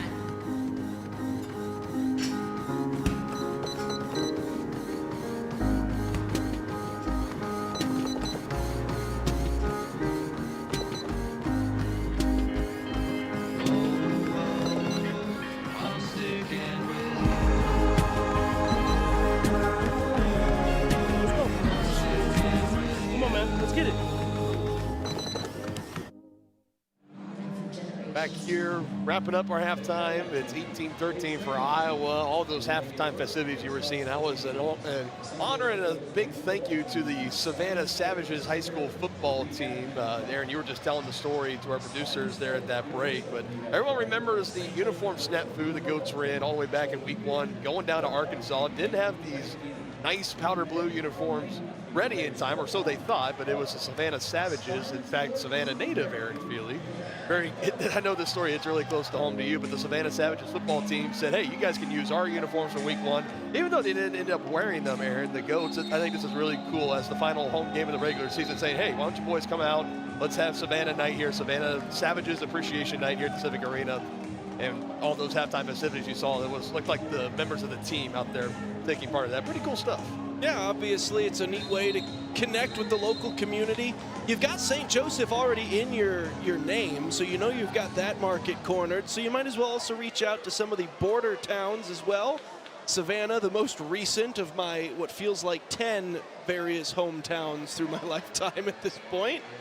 And nice to see them getting a little recognition here from the Goats. A great community partnership. Had the high school players doing wheelbarrow wing-eating punt, pass, kick competition hybrid relays there for the halftime entertainment. Saying that 5 times fast, that would be quite the challenge for sure. We're getting ready to get things going again here to start this second half. And this is a crucial 2 quarters of football, kind of 30 total minutes for both of these teams. They already laid it out for St. Joe, a win and you're in to the playoffs. For Iowa, you need a win to keep your hopes alive at trying to get into the playoffs starting on August 1st. And, we know Iowa was so close to beat Nebraska last week. It's not that they have the capabilities of coming in and trying to pull off these upsets. The big thing last week, they had that, I think, 2 or 3 score lead against the Siege is what it ended up being. Weren't able to hold on late.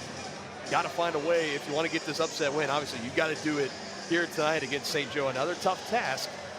We'll see if the Woo are up for it. And for the Goats, we'll see how they respond after being, at 2 weeks ago, leading by just 3 against a bottom-ranked team in Eau Claire. And now, at this halftime, you're coming out down 5 points to Iowa, the team right behind you, 3 games back in the North Division. I'm excited. Let's get the second half going. Now, a big part of it is going to be St. Joseph did win the toss to begin the game. They deferred, so they will get the ball to begin second half proceedings.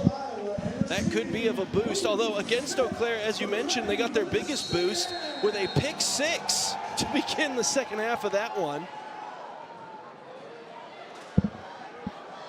Throw off going to be returned. This is Boo Smith on the return. Slight hesitation. Boo around the corner. There he goes. Boo Smith down at the 9-yard line. Oh, I don't know, Dylan. That might have been the worst possible scenario for St. Joseph. Now they're going to have red zone offense on the field to begin this half. We'll see if they've gotten any of this fixed up at halftime. We'll see if they get Malik Wilson involved. He was a monster here a couple of weeks ago in these scenarios. He's back there to the right of McCoy Jr. He takes the snap, backs up just past the 15, a lob to the end zone, and nobody home.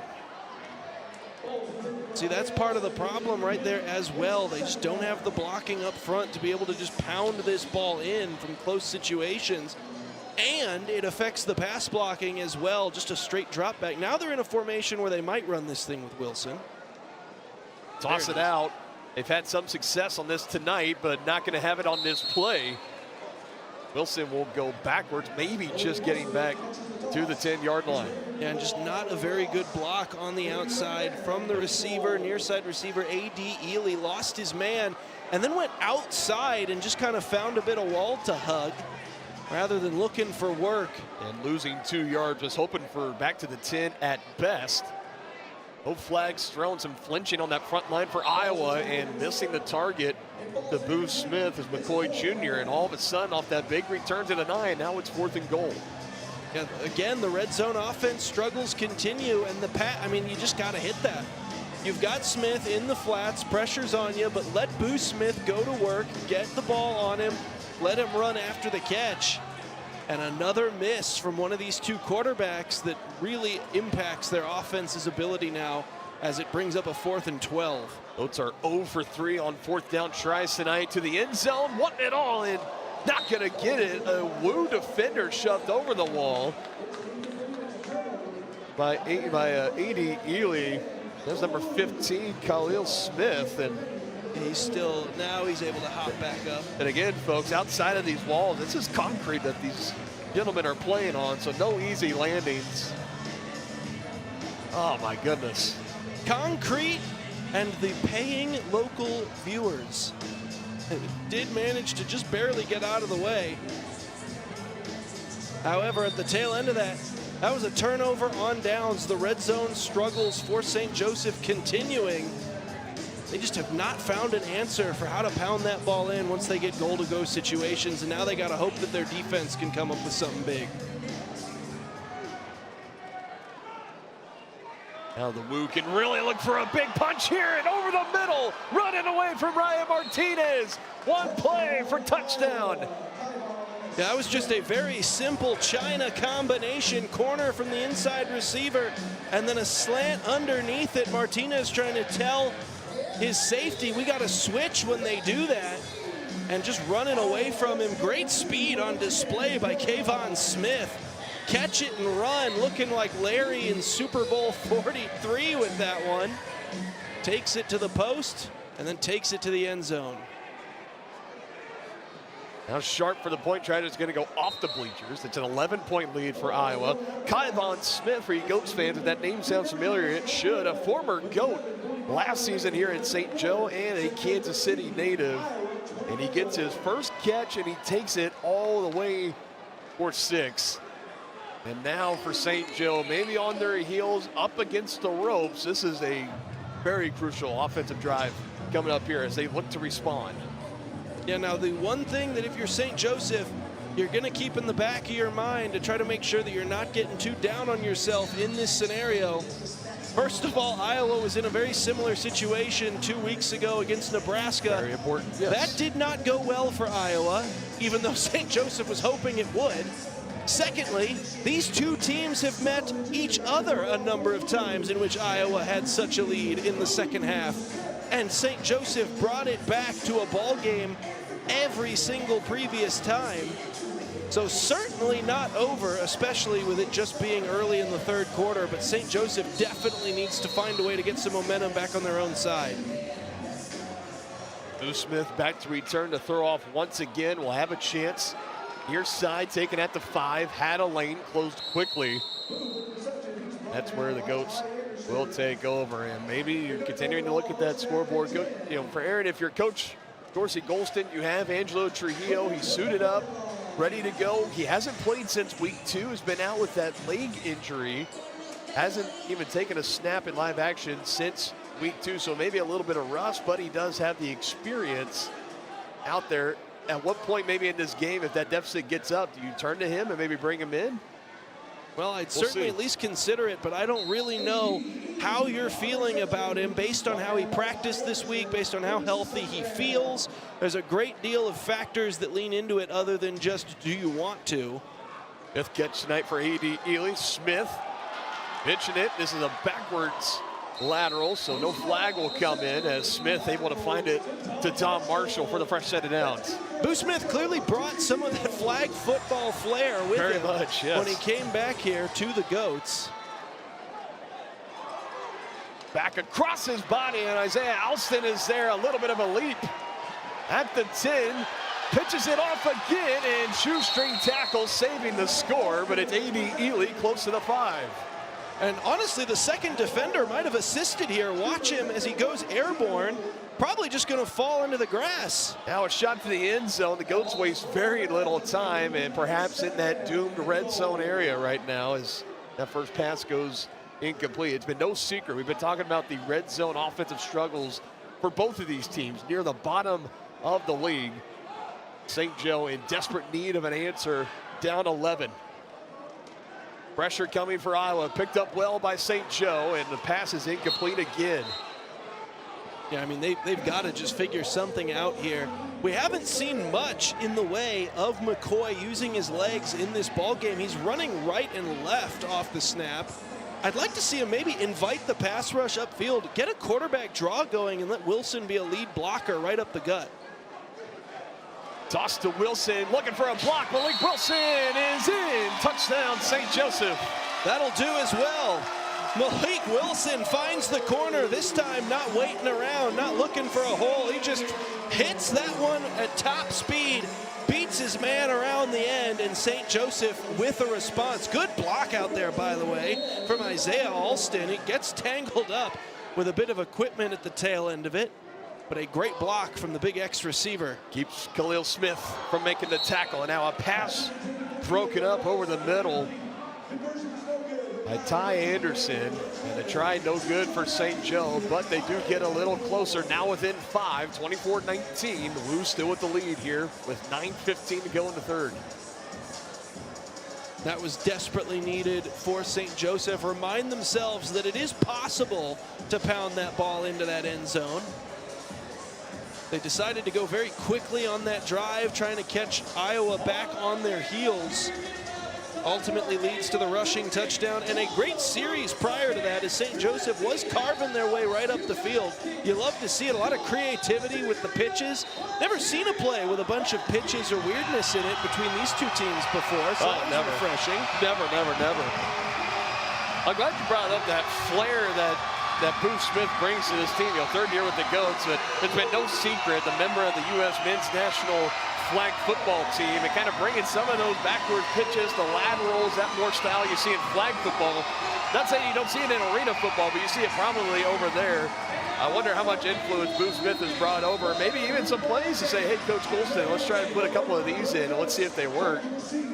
As almost half the time when Boo has his hands on the ball tonight, he's been looking around looking for other options to pitch it back. Running lane on the near side and closing it up, bringing him down. And I'll tell you, James Bell tonight, number 15 for the Goats. He's been having a phenomenal effort on defense and gets the nice open space tackle on the throw-off coverage team. But a decent return for the Woo has him near midfield, and right now, even despite that St. Joe touchdown there, I still feel like that pendulum of momentum, it's got to be on the side of the Woo right now, right? Well, a little bit. I think St. Joseph certainly caught a little bit of it back here. As Iowa, you definitely still have last week in the back of your head, so you got to find a way to shut that out. Don't think about it. Just focus on this next play. You're not at a point in the game right now where you need to be thinking about the scoreboard. Iowa has scored on 3 of their last 4 offensive drives, all of those ending with touchdowns, as Sharp is just able to get it out and over the wall into the nearby fan suite. Another souvenir collected, and it's 2nd and 10. We'll see here an important series coming for this St. Joe defense. For Iowa, this is about trying to keep that momentum that you talked about. For St. Joseph, this feels a little bit like a chance to try to grasp at survival. And that one just through the hands, incomplete, looking for Trayvon Colbert. And I think you're very well aware of this depleted secondary with no Ja'Kalen Jackson, no Nasir Greer leaving with the injury earlier in this game. Joseph Weathersby not active for a 2nd straight game for St. Joseph either. And you have Ryan Martinez out there who hasn't played defensive back, hasn't had legitimate coverage snaps in the Arena League in about 2 summers. So looking to keep the air raid going, trying to pick on this depleted secondary of St. Joe is again trying to go to Henderson, and it goes incomplete. And so 4th down and 10 from your own side of midfield.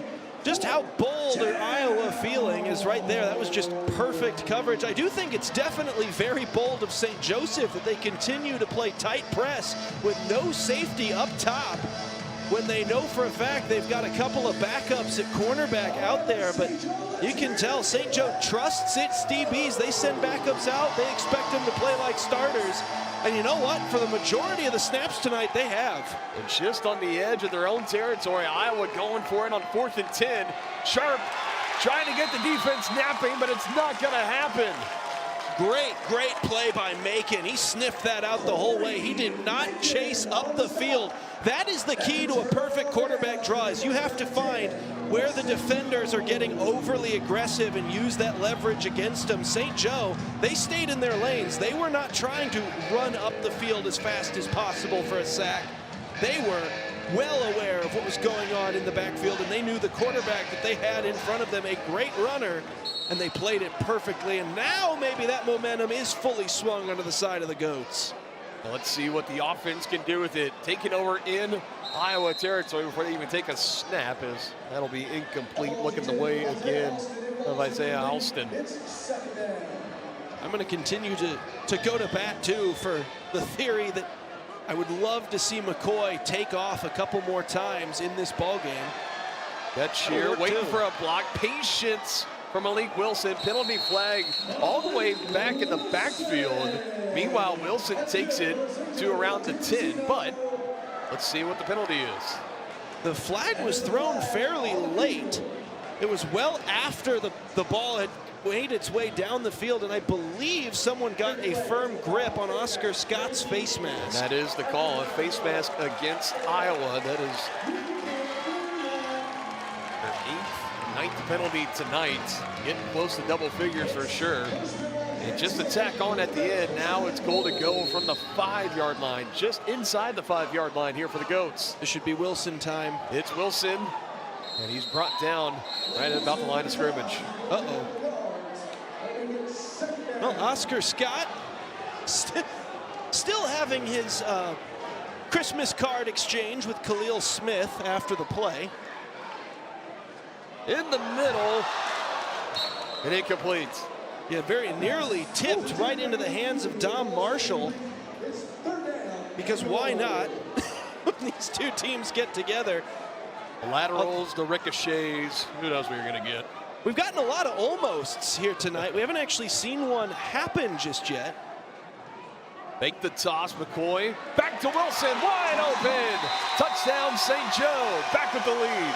Iowa forgot that just because you play action to a guy, that doesn't necessarily mean that he's not getting the football. He just leaked out. This wasn't necessarily a full-blown wheel route. He just kind of casually leaked out there. Nobody from the Woo went with him, and the Goats have recaptured the lead in this ball game. Watch him just kind of jog his way out there casually. Oh, don't worry about me. I'm just sneaking my way across the goal line, and that is the 8th receiving touchdown of the year for number 10. He is their best red zone weapon. And number 7 in the last 3 or 4 weeks for Wilson as they try to go his way again. Even if he catches it, I don't think he gets in. But the Goats back in front, 25-24. Got some extracurriculars here along the near wall as well, as the officials do a great job getting between the Goats and the Woo. You talked about there are a pair of teams that are both from the original 4 of the Arena League. Yes. We've lost Duluth. However, Iowa, St. Joseph, and Ozarks still around. They're still exchanging pleasantries twice per year. And for Duluth, the 2-time reigning defending Arena League champions and Arena Mania champions, going over to the Arena Football 1 League, AF1, and they have rebranded from the Duluth Harbor Monsters to, I believe, just the Minnesota Monsters, I believe. And last I checked, still doing pretty well up in Duluth, but again, just the growth of this league, Aaron, from the 4 teams, now it's up to 8. Starting in 2024, going strong here in 2026, and really all signs point forward to, who's to say we're not going to add a couple more teams next year? Who knows? But I'll tell you, the Arena League, as far as just the overall landscape of arena football, has been a great addition. And here in year 3, it's been getting a lot of mainstream attention as well. A lot of great action here. That'll go out in the back of the end zone for the touchback. And things continue to get chippy between these two teams. It's James Bell getting tangled up with Khalil Smith of Iowa. This is going to be something to keep an eye on. Close game. We already talked about the animosity between these two teams, a rivalry. Goats are 3-2 all-time against Iowa. Of course, their 2 losses coming on both heartbreaking fashions in 2024 in the first round of the Arena Mania playoffs. That was the 4-seeded Woo then beating the top-ranked and top-seeded Kansas City Goats. And then they only met one time last year, and that was here in St. Joseph, where had some late-game fireworks, but the Woo came out with the win. Now a toss down the field and caught in the Goats territory, wasting little time. Trayvon Colbert brings it in. That's his 5th catch tonight. Well, they live and they die by that press coverage. They don't give a great deal of help downfield.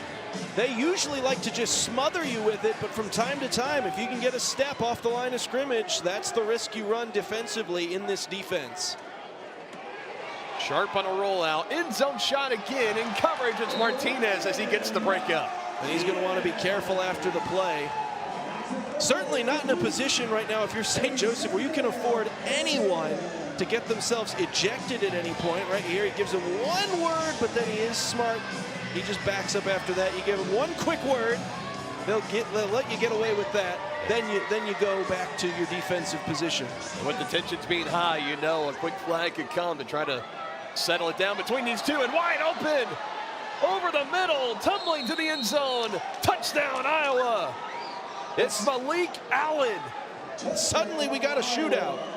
After that first half was so stingy between these two defenses, it's back and forth now coming out here in the second half. They just leak him out. They haven't used him very much at all, Malik Allen, as a receiver in this ball game. And that time, he just snuck behind the Goats' defense. They didn't account for him, much like the Malik Wilson touchdown on this side. And it leads to 6 on the board for the Woo. They'll try to turn that into 8. Allen, the 6'2", 230-pound tight end out of Trenton, New Jersey. That's his first catch, his first target. And, of course, he takes it for 6 big ones. Of course, all scoring plays reviewed here in the Arena League. You're seeing it here on your screen. Are they going to call him down at the 1 or perhaps inside the 1? Very well could. Just off of that look alone. And they're going to get an expedited review, so they're going to say no score, but he is down at the 1. So drive not over for either of these teams. Iowa is fairly decent at running the football, but a majority of that does come from their quarterback position. And he can't run from this part of the field, so that might be much bigger than you might initially think. Sharp backpedals past the 10, throws, and trying to find Allen, and it goes incomplete. That was dangerous as well. Yes. He was open, but closing quickly for St. Joseph was Macon. And watch after the tip. Oh, boy. Get a quick little pin drill in there, able to track that ball, who knows, but. And Sharp trying to go back to Allen, get him that touchdown that was just wiped off the board. Back to the Woo being down 1 point. And I cannot believe they don't have a running back in the backfield, that they wouldn't try one run play. I mean, you're 3 inches away.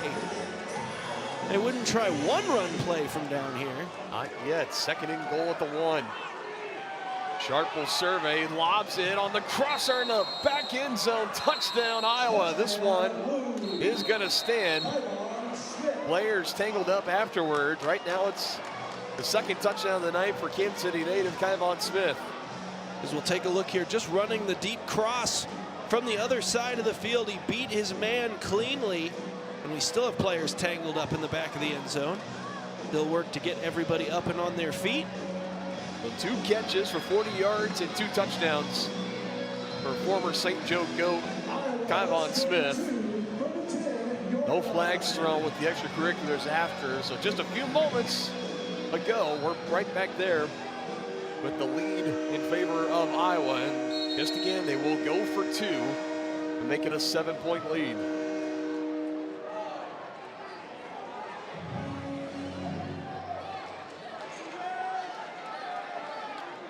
The first 2-point try night for the Woo.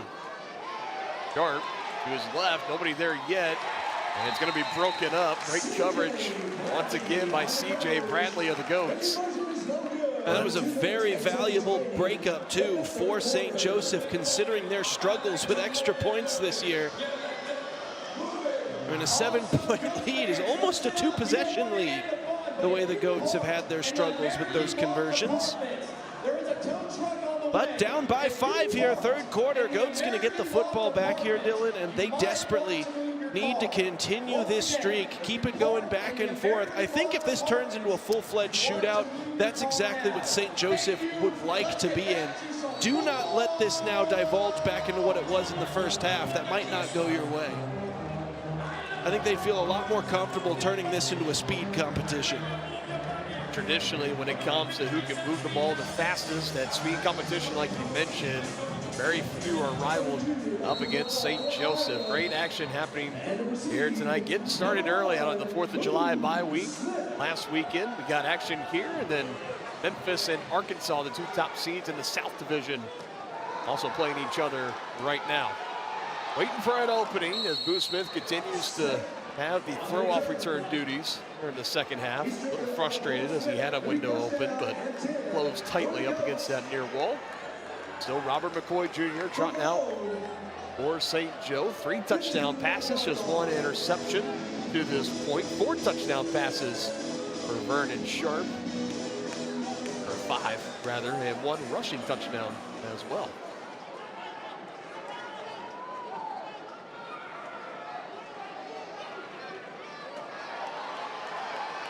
Making some moves. A.D. Ely goes down almost a little awkwardly, but Arm go foul. Couple yards to pick it up. Need to get to midfield for the fresh set. Love the misdirection there with the Wilson motion. Speaking of Wilson, they find him here. Tried to get to the first down mark. But didn't get a great block out there from his receiver. That was Isaiah Alston, who did throw a fairly incredible block earlier in the game for a touchdown. Right there, got beat pretty cleanly at the spot. Out again, A.D. Ely, first down, St. Joe, and into Woo territory. That was big for him. 3rd down and 1, the quick pass. Ely's done a good job leaking out at the tight end spot. Iowa's very rarely had someone to account for him. Open again. And that one just dropped.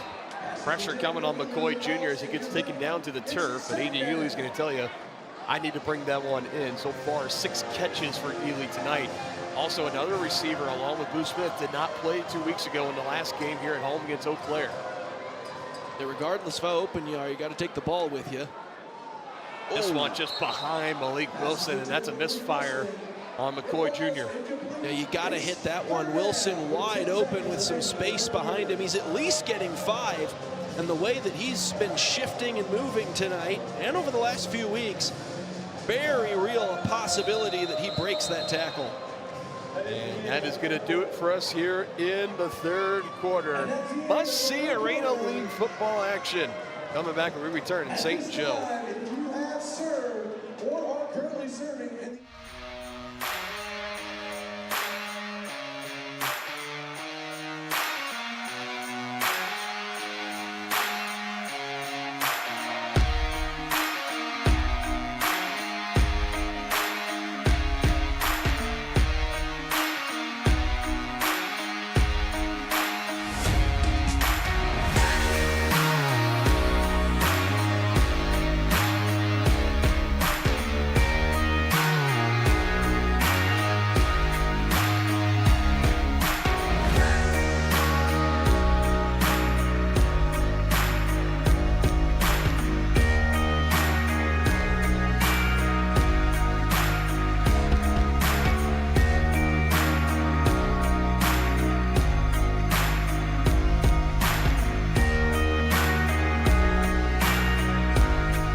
To 25 Iowa to open the 4th quarter in St. Joseph, Missouri. Looking for the upset bid to come through for Iowa. Meanwhile, the Goats with the ball and trying to retake the lead. And a big development here, Aaron, as we saw Angelo Trujillo coming onto the field, has his helmet on. He's on the field with Robert McCoy Jr., so it doesn't look like he's going to be taking the quarterback role, but maybe some gadgetry going to be coming our way in the 4th quarter. Let's see. Well, they certainly have used him for that role as well in the past. Trujillo, don't forget, was not always the starting quarterback. We've brought that up quite a bit. They used him more as an all-purpose athlete for his first full season and most of last year before he took over as the starting quarterback. So he is getting some warm-up throws now. It's going to be very interesting seeing an Angelo Trujillo, 6'2", 195 pounds, and the University of St. Mary's. His 3rd year here with the Goats, has not played since week 2 here at home against the Ozark Lunkers. That was a game where he finished, but during the game is where he sustained his leg injury. It was a really bad contusion, had some swelling, tried to play that following week up in Iowa against these Iowa Woos, not able to make it onto the active roster, and he's been out of action since. They said they had hoped to have him back after the 4th of July bye, and here we are as he steps on the field for the first time this season. In the 4th quarter, his team down 5, and he's going to go out wide to the top of your screen. McCoy Jr. still going to take the snaps. Yeah, it was actually Malik Wilson that came off the field, so he's technically in at running back right now. Uh-oh. This one goes off the backside of Ty Anderson. He had his head around. That could have been an interception. Instead, it goes incomplete, and it's 4th down. Well, this will be a very interesting call here. Now we're definitely going to get a glimpse into the mindset of the St. Joe Goats. We'll see how they choose to deploy Trujillo here on 4th down and 10. Certainly, if there's immediate pressure, a pitchback option. Go to him. It's back. Trujillo rolling. He can throw, but tracked from behind. Trying to pitch it last second to McCoy Jr. It's just disastrous on that 4th down play for the Goats.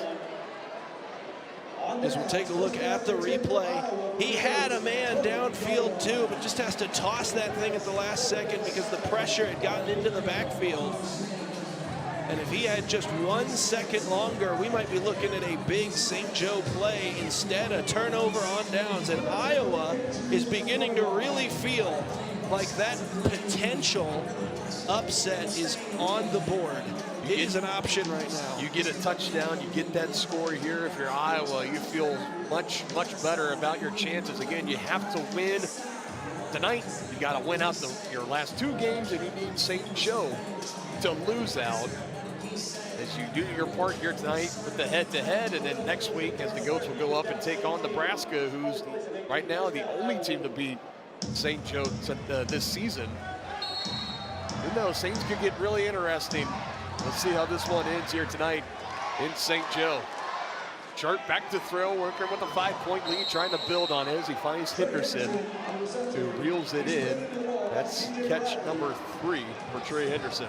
That'll not quite be enough for the first down. Good inside move, cut to the outside. It's going to bring up 2nd and 1 from the 10, so they can still use quarterback run as well. 5 touchdown passes tonight for Sharp, the same as he had 2 weeks ago. This one a laser beam, and it ricochets hard off the steel bleachers, incomplete. So this is going to be big now. You've got 2 downs to get a yard. Again, you can use the legs of your quarterback, Vernon Sharp, here, but we'll see if that's the route they decide to go. It's happened a lot less than I've tried to talk it into happening for both of these teams. For St. Joseph, an opportunity maybe to get 2 quick stops and try to get this football back for your offense. For Iowa, a potential chance to really put a lot of pressure on these Goats. Sharp does have a rushing touchdown tonight as well, so 6 total for him as he had a scamper from about 20 yards away. Now going to come under center. How about this? A little sneak. And perhaps listening to you up here in the broadcast booth, partner, it's going to be goal to go now for Iowa. And that'll move those chains, bring up that 1st down and goal, as you mentioned. This is where, though, it gets tricky for both of these offenses. Both of them ranking in the bottom 3 in goal-to-go scoring conversions this year. And this is our 3rd year of you and I covering games here in the Arena League. And I think I could count on one hand the amount of times I've seen a quarterback go under center to take a snap. Works out here for Iowa. Now goal to go. Sharp avoids 1, 2 defenders for the Goats in. Incomplete. Had him open, Malik Allen. The pressure coming. And a Woo player hurt. And is that Sharp? I believe that's the center. That is number 13. Now Daniel Walker. Really similar build to Vernon Sharp, as maybe he got rolled up on. Definitely in some pain, discomfort. We're going to stay in the ball game. It wasn't pleasant. Definitely a couple of bodies rolled over the back of his ankle, which is never fun. That hurts.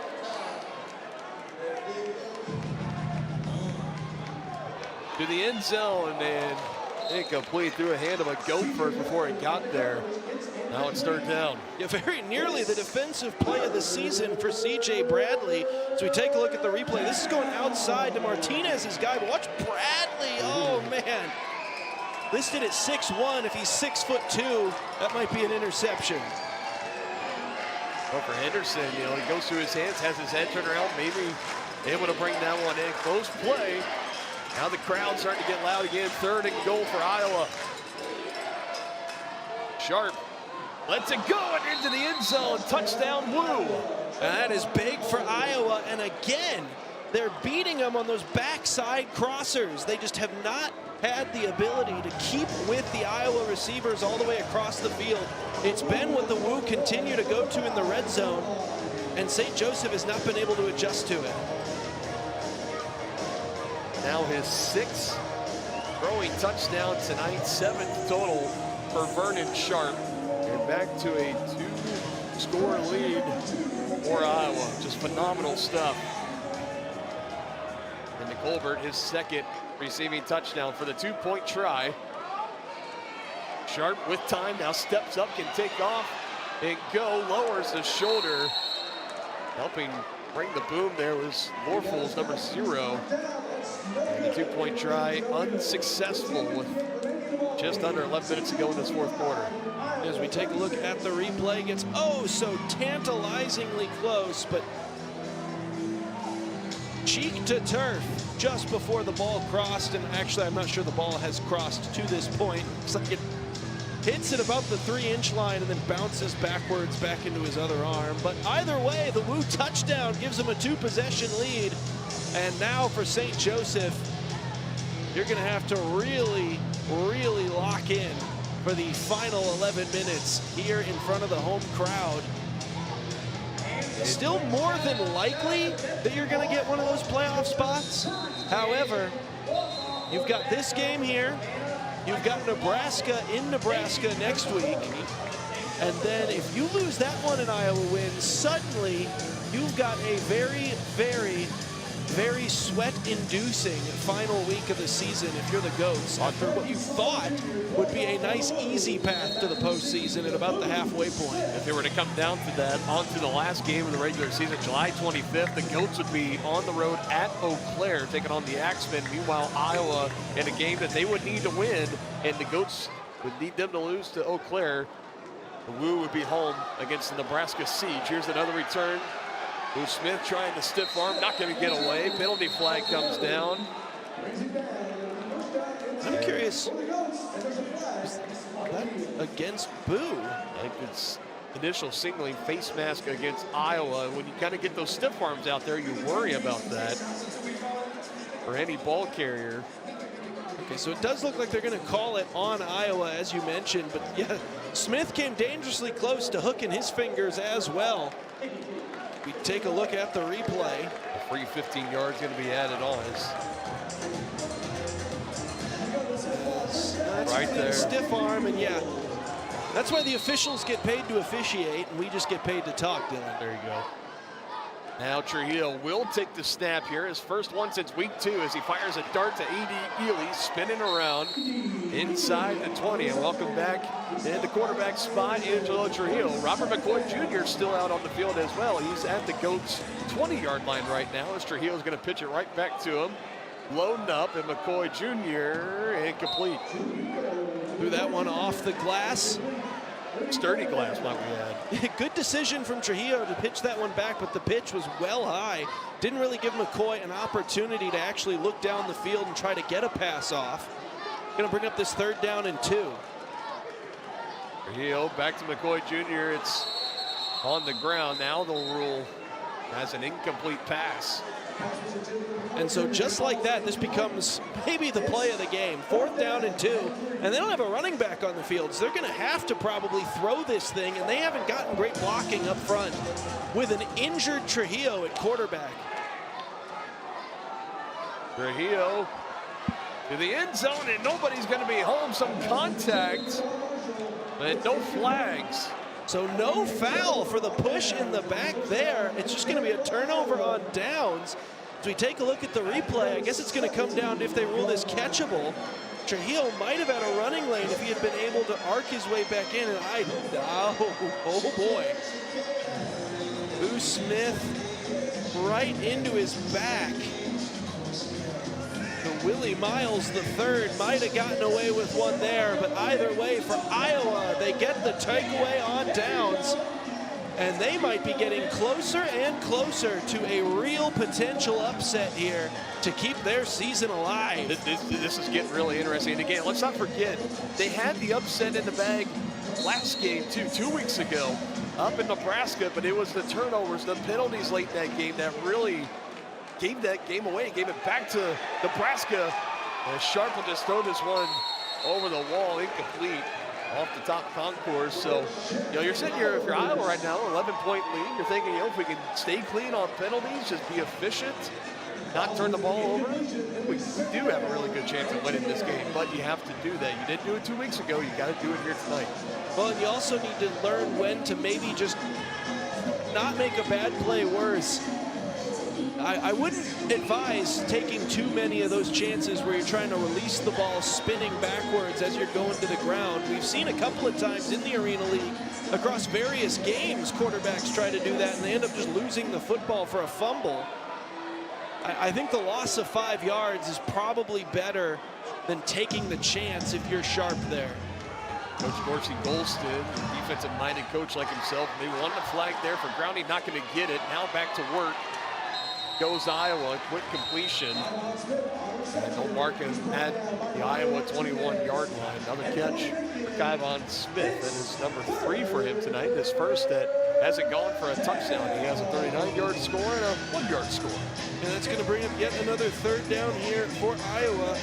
Coming into the game, they were 17 of 29 across prior games on third down. St. Joe's been really good against them tonight, but this is a big one.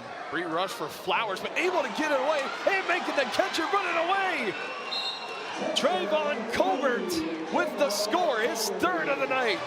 Monster game from Colbert for the Iowa Woo. He has been sensational tonight, and he might just very well give Iowa this ball game for St. Joseph. The wheels are starting to fall off just a little bit as the season has gone on. They looked like the most unstoppable team in the league through the first 3 weeks. They had that loss against Nebraska. They were tight with Eau Claire in their last game. And now suddenly there's going to be some worry in St. Joseph if they don't come back in this one. How about the excitement starting to build up in Waterloo potentially. Sharp for the extra point try, and it is good. Open is Kyvon Smith right in front of that Goats bench and letting them hear it as well, the former Goat himself. And the 1-point try is good. Was it no good? Okay. Never mind, so no good on the try. Certainly looked like he caught that in the end zone. Yeah, so it was good. Okay, just All get right. it mixed up there. 43-25, an 18-point lead for Iowa. 6:59 to go in the ballgame. Aaron, again, with these two teams especially, never say never, but this is starting to look pretty bleak right now for St. Joe as far as the hopes of a comeback to come get this win. Yeah, they just have not had it on offense here tonight. Second half, the defense is starting to let up as well after just series after series of having to be thrown back out there quickly. And you just can't ask your defense to have this many short series in a row, short breaks, go back out there. Eventually the dam's going to burst. And this is an important series for the offense, not even just to try to come back in this game. Potentially, this is an important series for the offense for the season and making sure you can right this train again before you head into next week. You got 2 games left, and you need to win at least one of them to guarantee yourself a playoff spot. And even beyond that, I mean, they have aspirations of getting in and winning a championship, and you're not going to be able to do that if you're backpedaling into the postseason. Right. Heel back, taking the snap. Wilson trying to get him started in this Woo defense. They are flying around. That energy is super high right now. The Goats offense just looking for any sign of life right now. Some big play to spark, because that's going to go incomplete, low for A.D. Ely. Tried to go down and get it, but couldn't get it. Yeah, the pass needs to be a little bit higher, but again, you also have to catch it when it gets there. We can criticize the throw if you catch it and are touched immediately, but you got to at least catch it. Wilson's open. Trujillo wants a shot down the field. He's going to take it, and it's intercepted. Forced it to Marshall, and it's picked off. Coming back the other way, Vincent Colon, as he's up against the wall near the 5, and that could be the knockout punch tonight by the Woo. And a penalty flag on the far side. Here's some extracurriculars. Isaiah Alston for St. Joseph. That looks like Frankie Solomon Jr. for Iowa up against the wall. This is a big penalty here. As before it, the Woo were going to take over. Goal to go at the 5. And they're going to have it at the 2.5 now because Alston, for reasons that you have to imagine, well, it wasn't against St. Joe, are frustration related, decided to grab a Woo defender and toss him over the wall well after the play was over. I mean, feet overhead all the way over that wall, full spin. That is dangerous here in arena football, and you just can't be doing that. As we take another look at the interception, had Malik Wilson in the flat wide open, would have probably gotten the first down with ease. Decides instead he's going to go big play hunting, and that cost him possession of the football. That might very well be the end of this ball game, especially if Iowa punches this one in. The Iowa Woo keeping their season alive. Vincent Colon with a sack and now an interception tonight. The first thrown by Trujillo, the other thrown by McCoy Jr. Now Sharp throws the ball in the air. That's about the last thing he wanted to do there. It goes incomplete. Man, oh man, that left the door open briefly. If Corey Macon able to bring that in, that's going back the other way for 6. Yeah, you just can't do that. Your team is ahead by 18 points right now. You just can't take those kinds of risks as the quarterback. Very fortunate that that found a way to get itself down onto the turf. And that it went forward a yard. Yes. And that had disastrous written all over it. And the Goats, quite frankly, they really needed that play to get themselves back in. Instead, it's an incompletion, so it's second and goal from the 4. Herb sends Henderson in motion. Backpedaling. Don't do it. Sack brought down. James Bell got there first, cleaning it up. Corey Macon. He thought about it again. He saw him holding that ball out like he was going to try to chuck this thing while spinning backwards. I mean, you can basically just take a knee 2 plays in a row and just try to kill another minute and a half here, and that's perfectly fine. That is an acceptable series if you are the Iowa Woo. Just kill a little clock here. You got a 3-possession lead. You do not need to create any sort of unnecessary risk and put the ball in harm's way. We'll take the snap with under 4 to go in the ball game. Holbert, the man that got the motion start, they're going to try to go to him, and it's incomplete off the wall. And Ryan Martinez nearly had the interception, but just couldn't quite do it. Meanwhile, it looks like James Bell a little shaken up that last play for St. Joe.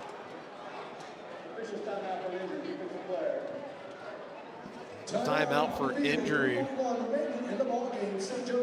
James Bell being tended to and saying, hey, okay, leave me out here. Now he's going to be brought out of the game.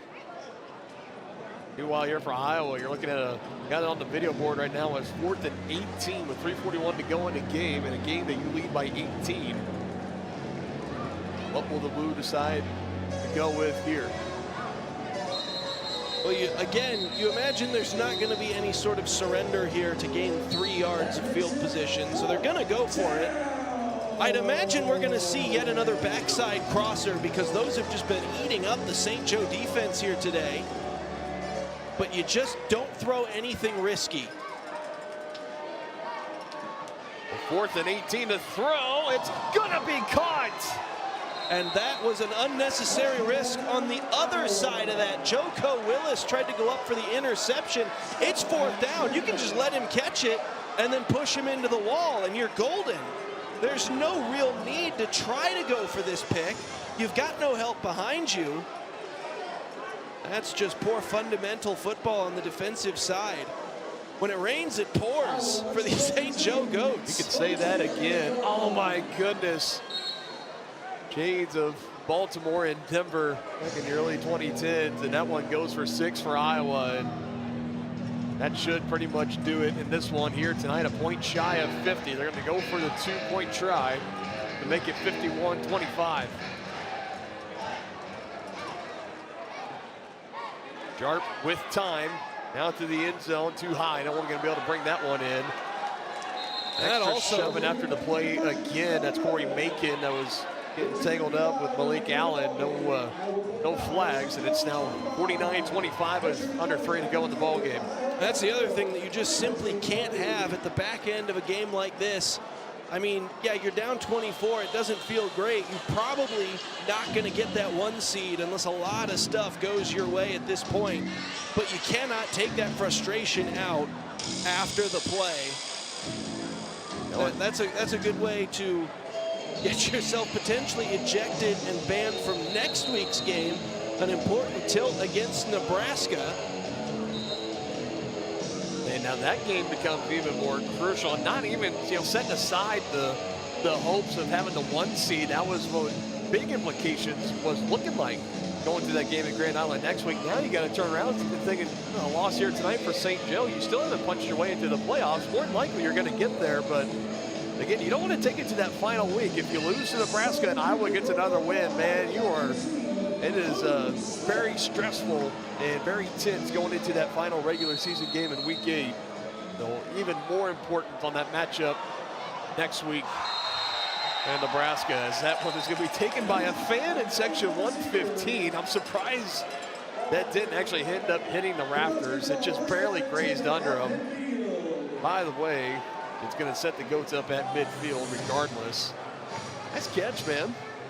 Yeah, it was certainly good hands on display from the fan. Now for the Goats, your best option here is going to involve a lot of those 4th and 20 plays. Gonna need something to happen, and dropping the touchdown, A.D. Ely. Well, and you're also going to need at least a couple of those to go your way, and this is just not a night when things are going the Goats' way. Luck has not been on their side this evening. Now to Wilson, who's just going to be steamrolled men immediately by Khalil Smith. And a loss on the play for St. Joe as that clock continues to run under 2.5. That was another play where it probably should have been Ely on that quick tight end turnaround. Decided instead to go to Wilson. Now they'll go to Ely. Pitching it back, Wilson stops trying to juke. And that'll be that. Goats may want to try to hurry to get one more play off before the 2-minute warning. It's going to be 4th down. Might not hurt to go into that timeout. It takes some time. 1 second, 2 minutes on, and that is going to go to the 2-minute timeout. So some extra time for Coach Groves and company to try to draw something up here. It's going to be a 4th and 8 for St. Joe, and we return. They are in a desperate way right now. Down 49-25 to the Iowa Woo.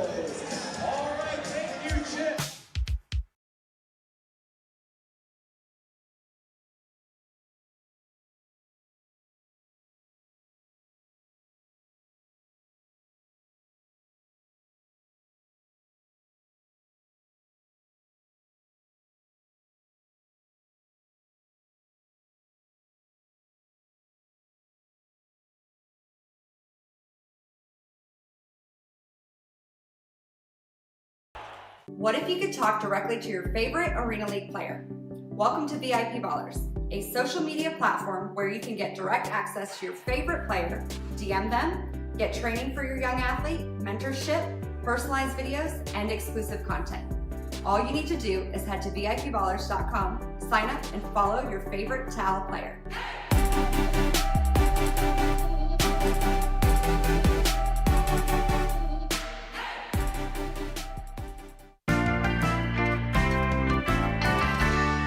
The neighbors just stopped by. Can you throw these on the grill? Garage beef? Huh. 5 more minutes. All beef hot dogs. Filled with beer. Honey, where are the gosh dang dogs? 5 more minutes. Garage beef from Garage Beer. What'd you do to these dogs? Almost done.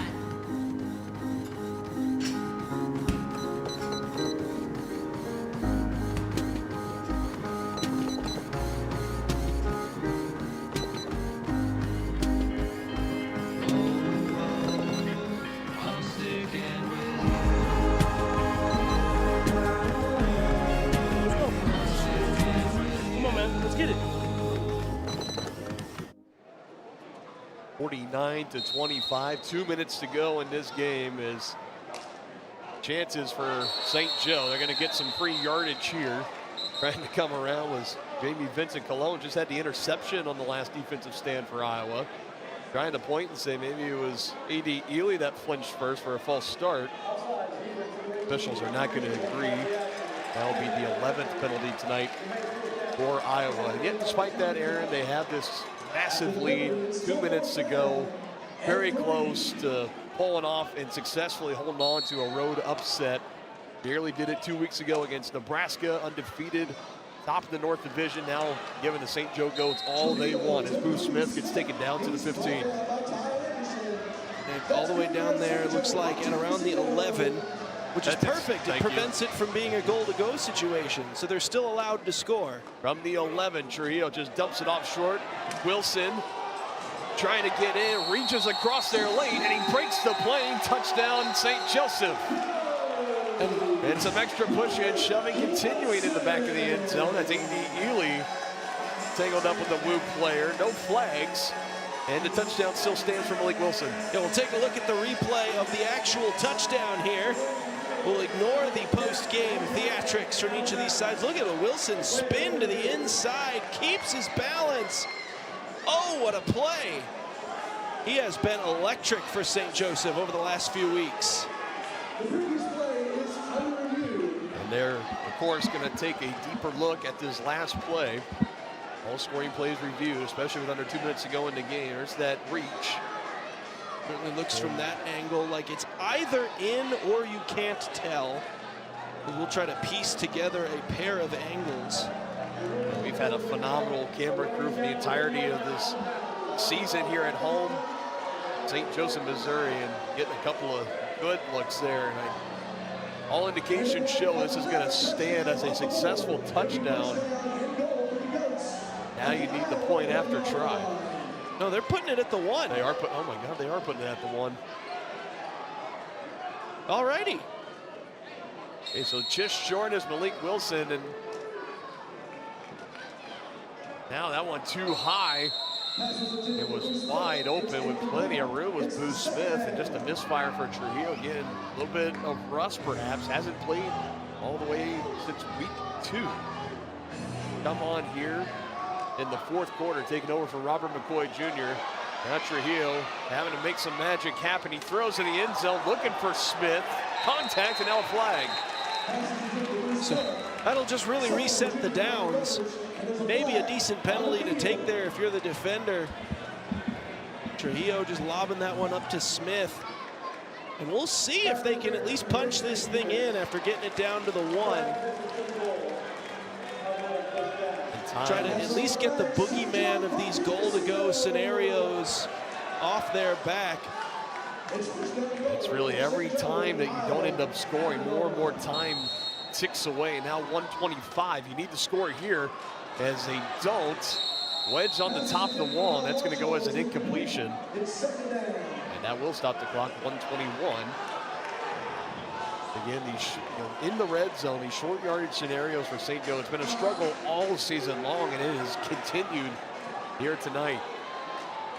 They have had some serious issues. Finally, they get Boo Smith across the line. And Boo Smith able to bring it in. That's his second, or his first touchdown catch tonight. He did have a catch on a one-point try to start the game. Again, still a lot of work to do here for St. Joe, but they can at least add 6 more up on the board. And now, Dylan, the 2-point conversion will be important, but we will get one of these fourth and forever plays in place of the onside kick. We usually, if nothing else, get a good soundbite out of these every single year. The scheduled St. Joseph 4th and 20 versus Iowa. It's penciled in at the beginning of every year. It usually comes with me screaming over a loud crowd and you hyperventilating in the background. It's been great. Need to add another one to my broadcast reel. Maybe we'll see if we'll be blessed with one here. I do believe we got penalty flags down in the end zone. And again, this thing has been the definition of chippy ever since the second half has gotten started. Officials talking it out, trying to figure out as far as what the penalties are and who the penalties are going to be against. And why we've now got beach balls going throughout the audience. Yes. And the energy from the opening throw-off tonight has been electric here. One of the best crowds we've had on hand.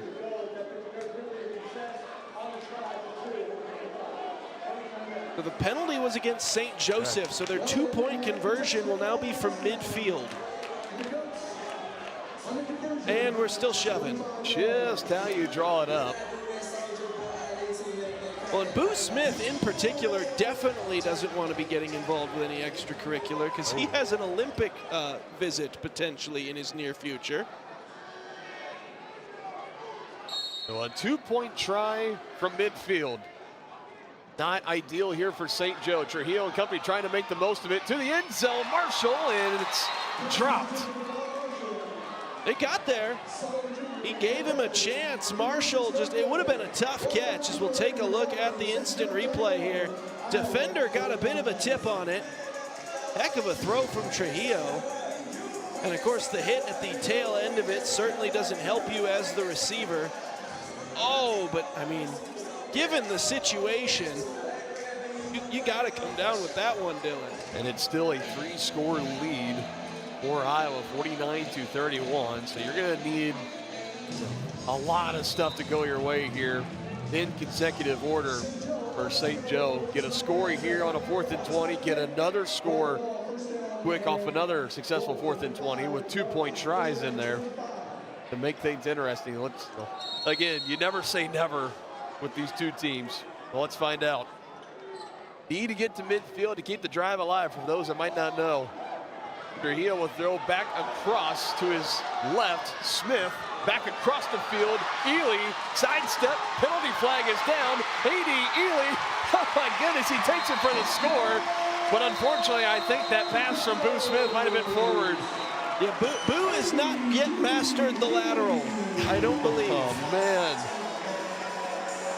Well, that would have been that play. We've had it almost. We had it right there, but it's going to be taken off the board. That's a forward pass that's at by least far. 3 yards forward. And that's the second illegal forward pass tonight by Boo Smith. Oh my goodness. Now try it again.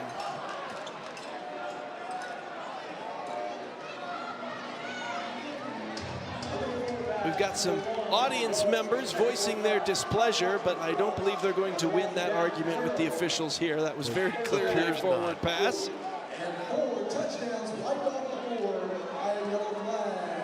With the score taken off the board, it was so close to A.D. Ely's time to have that signature 4th and 20 touchdown play on the reel, but instead wiped off with the penalty. And for Iowa, you can get the party started up in Waterloo. And on a Friday night, why not go a little extra hard tonight as you get up tomorrow? It will still be Saturday. What a win for Iowa. So short of the big upset 2 weeks ago in Nebraska against the #1 overall seed currently in the Arena League and undefeated in the Nebraska Siege, currently 5-0. And now 2 weeks later, off the 4th of July bye, you come into St. Joseph, the team that's right behind Nebraska. And not only do you beat them, Aaron, you beat them pretty handily here in front of their home crowd. Yeah, Iowa's looked good over the last 3 weeks. Suddenly, maybe St. Joseph is happy that Nebraska managed to pull off the come-from-behind victory. That might save St. Joseph's season, depending on these last few weeks here, as Iowa is going to run plays. And Sharp is going to trot it into the end zone, and a little extra salt in the wound. Vernon Sharp has his 2nd rushing touchdown. So that'll take care of the points that St. Joseph just put on the board. What an effort tonight from Sharp. 10 total touchdowns. Unreal, 9 rather. He's been exceptional. Certainly the best game he's played all season. 7 passing now, 2 rushing.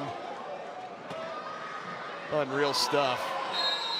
Oh, and you got to catch that one for him. As we're talking up your quarterback, you got to use the hands there, Colbert. Although Colbert has also put together quite a bit of a legacy game here tonight. He's been sensational. He might just be tired. He couldn't haul that one in because he's been doing too much. 7 catches for 3 touchdowns. Yeah, that'll do it. A touchdown catch for Henderson. 3 touchdown catches for Kyvon Smith, who's primarily featured this season as a defensive back. Had a sack and a defensive score 2 weeks ago on the road in Nebraska. And then you have the tight end Malik Allen almost had a touchdown. It was just about a half-yard short. Everybody getting involved, and then Vernon Sharp also adding a couple of rushing touchdowns to his ledger as well. 9 total touchdowns, 7 through the air, 2 with his legs. Unbelievable stuff for a quarterback who has been struggling this year. We mentioned the high rate of interceptions as he has thrown. I think it was 18 touchdowns to 15 or 16 INTs coming into this game tonight, and he has put on a spectacular performance as another throw out is going to go out of play. So back in midfield will go the Goats. 1:02 to go in this game. I think what's been happening is that is the Iowa fan section. So once they got a big enough lead, I think they're literally just throwing to some of his buddies. Yeah, why not? In for Iowa, you return. You needed the win tonight. You got it. You come back home. Your final 2 games up in Waterloo, and you got Eau Claire next week, and then that final week on July 25th, you will host the Nebraska Siege for St. Joe. You're on the road for your final 2 games at Nebraska next week. You got 8 days from now. That's next Saturday, and then wrap up the season at Eau Claire, the regular season that is. Caught over the middle by A.D. Ely. And Goats just doing whatever they can to keep this game, keep this drive alive. Alston, it's your turn now. Looking back into the gun of Oscar Scott. His play still alive. And the center for St. Joe still hasn't been brought down. Now whistles will come and stop the play. Goats do have some timeouts to dispose of in their pocket. Looks like that's where they're gonna, well, I was gonna say that's where they're gonna stay, and now the clock is stopped. At 35 seconds. That might be for the first down, though. We'll wait and see if they restart the clock or if it stays stopped. They haven't taken a timeout off of St. Joseph's side of the scoreboard just yet, so. And obviously no water has come out.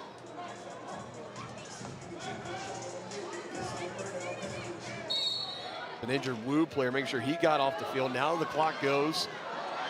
Ryan Martinez up to the 5. Smartly make sure that he stays by the boundary to stop the clock. Goes out of bounds is officially how that's ruled.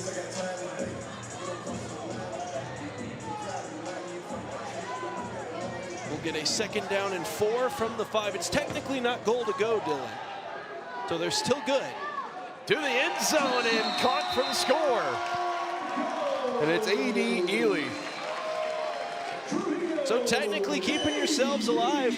Thanks to that 4th down and 20 play in place of the onside kick is technically an untimed down. So you're always theoretically in it, kind of like baseball, where there's a way to take the clock out of the equation until you lose possession of the ball. They're just going to go for 1. I don't know if I understand the math behind that.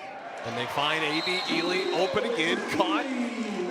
Successful 1-point try, 23 seconds, and another 4th and 20 play coming. It's 55-39.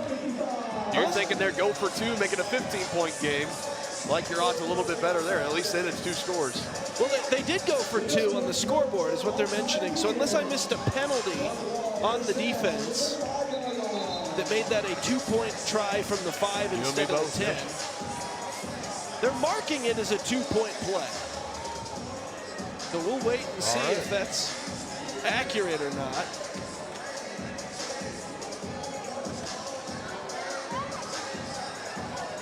Certainly wouldn't have made sense for them to go for 1. So I'll trust the scoreboard operator here in the arena that I just wasn't looking when some yellow came in. So now, 16-point game, untimed 4th down play. We'll see if Boo Smith can get a backwards pass to go backwards. Again, this 4th and 20 play, it is untimed. As it sounds like we had a timeout taken, and it sounds like it was by Iowa. That'll leave them with 2 remaining. They still show all 3 for St. Joseph. Oh man, you just never know with these 2 teams. Never know. 23 seconds.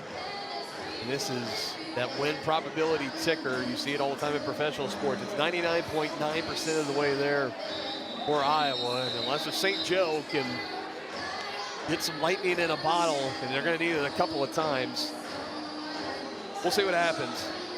But right now, definitely looking very promising for Iowa. And you know the fans in Nebraska, Aaron, they're also watching along with this game. Their team to play tomorrow. Watching very, very closely here to the final seconds of this one. Over the middle, caught Ely. Over 10 catches for him tonight. And not going to leave it open for Boo Smith to try to pitch it backwards. It's Jamie Fensick-Cologne again in on the stop. Yeah, and he played that exceptionally well. He was playing the pitch. He knew that was coming. Goats may or may not have tipped their hand a few times tonight that was something in their arsenal. And he played that exceptionally well. Not a great deal of blocking out in front because the guys were trying to run the Goats off on that play. And it's a turnover on downs. It's one of those you almost feel like if he didn't go with the lateral lane back and forth, he might have caught Iowa off guard, and maybe who knows, but I think that was extremely well defended by the Woo. I'm not sure that he would have been able to get that one running it himself either. I think that's just a case of Iowa had your number tonight. Not a great deal you can do about it. Gonna go on the ground and gonna add a rushing touchdown to it. Trey Henderson takes it in for the score. Well, there's certainly a certain amount of respect you have to give to a team that, I mean, obviously there are several schools of thought about it. I kind of like the idea of saying there's time on the clock, let's play football. I mean, St. Joseph certainly didn't look like they were expecting a kneel down, so Iowa not catching anyone off guard. They want to play ball. They were promised a certain amount of football tonight. They're going to get their money's worth. And here we go, some shove to the helmet by Jackson Flowers. He was blocked from behind. As the man on the Woo offensive line, Daniel Walker, the tight end, he's been the center tonight. And it just tempers flaring here late. Very similar to how 2 weeks ago for Iowa, things just fell apart for him in the second half, unable to win that against the Siege. Tonight, it's been the Goats that have really unraveled late in this ball game. That's going to make the final couple of weeks very interesting. Very interesting, for sure. And if you had a win tonight, if you're St. Joe, you automatically secured your spot into the playoffs. Again, your odds of that are still good. Your chances of that 1 seed hosting said playoff game or 2 here at home get less and less likely as we go along, taking a significant dip, I think it's pretty safe to say, with the loss here tonight. But very same case, you can go back up to Nebraska next week. You get the win up there in Grand Island, and you're right back into the swing of things. And theoretically, you get the win there. The 1 seed is not off the table yet. It's just unlikely.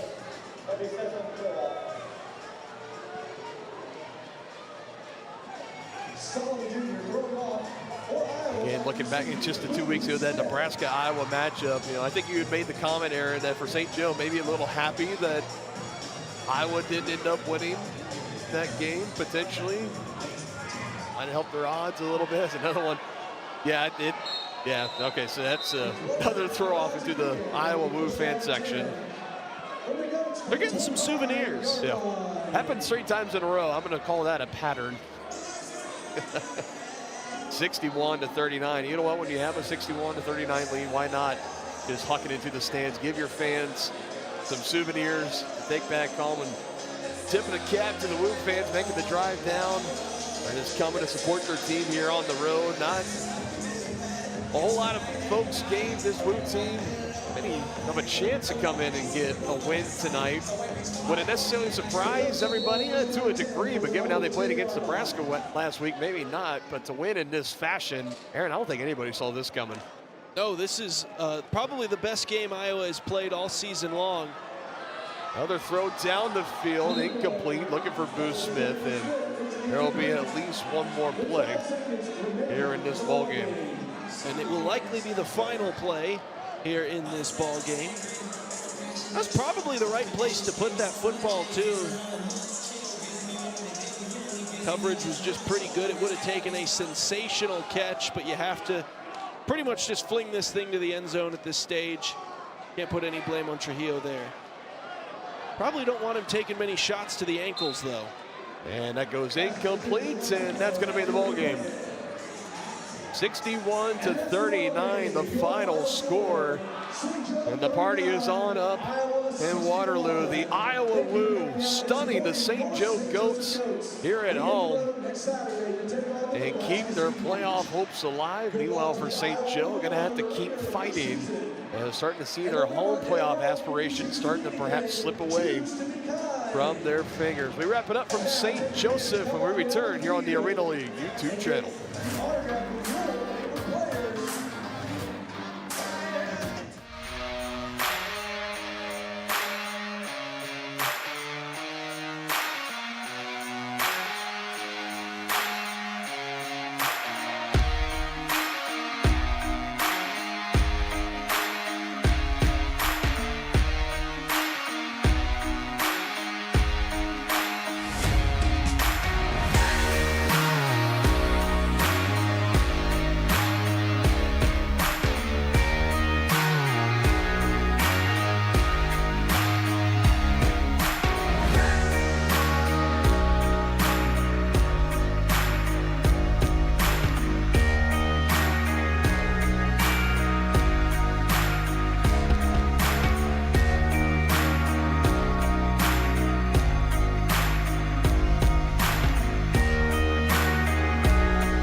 Final score here from the Civic Arena in St. Joe, 61-39. Iowa, woo, man, what a game, what a win.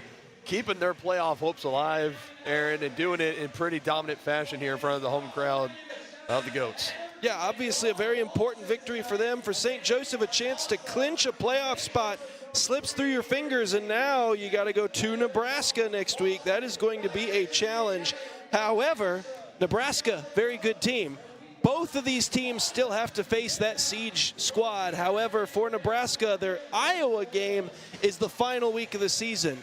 If the Goats can't get it done next week, there is an interesting situation to watch out for, Goats fans, because then Nebraska would clinch the 1 seed heading into their final game of the season against Iowa in a situation where, yes, St. Joe will have Eau Claire, but if St. Joe at any point starts to fall behind, Nebraska has the opportunity to potentially pick their own opponent in the first round of the playoffs if they decide to just sit on it and let Iowa beat them. I'm not saying that's something that will happen. I'm just saying it's one of the options that could transpire. There is a lot of drama yet to unfold now thanks to this Iowa victory. We've got a very interesting final 2 weeks of the season. And that's not even to mention that we got 2 games tomorrow here on the Arena League. Yeah, still. I mean, it's interesting to say the least. Things get a little more interesting for St. Joseph. Meanwhile, with the win tonight for Iowa, I think it's pretty straightforward. You got to keep winning in hopes to get in. This was a big step here tonight. As they can keep on doing it, we'll find out. But that's going to do it for us here tonight on a Friday night.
With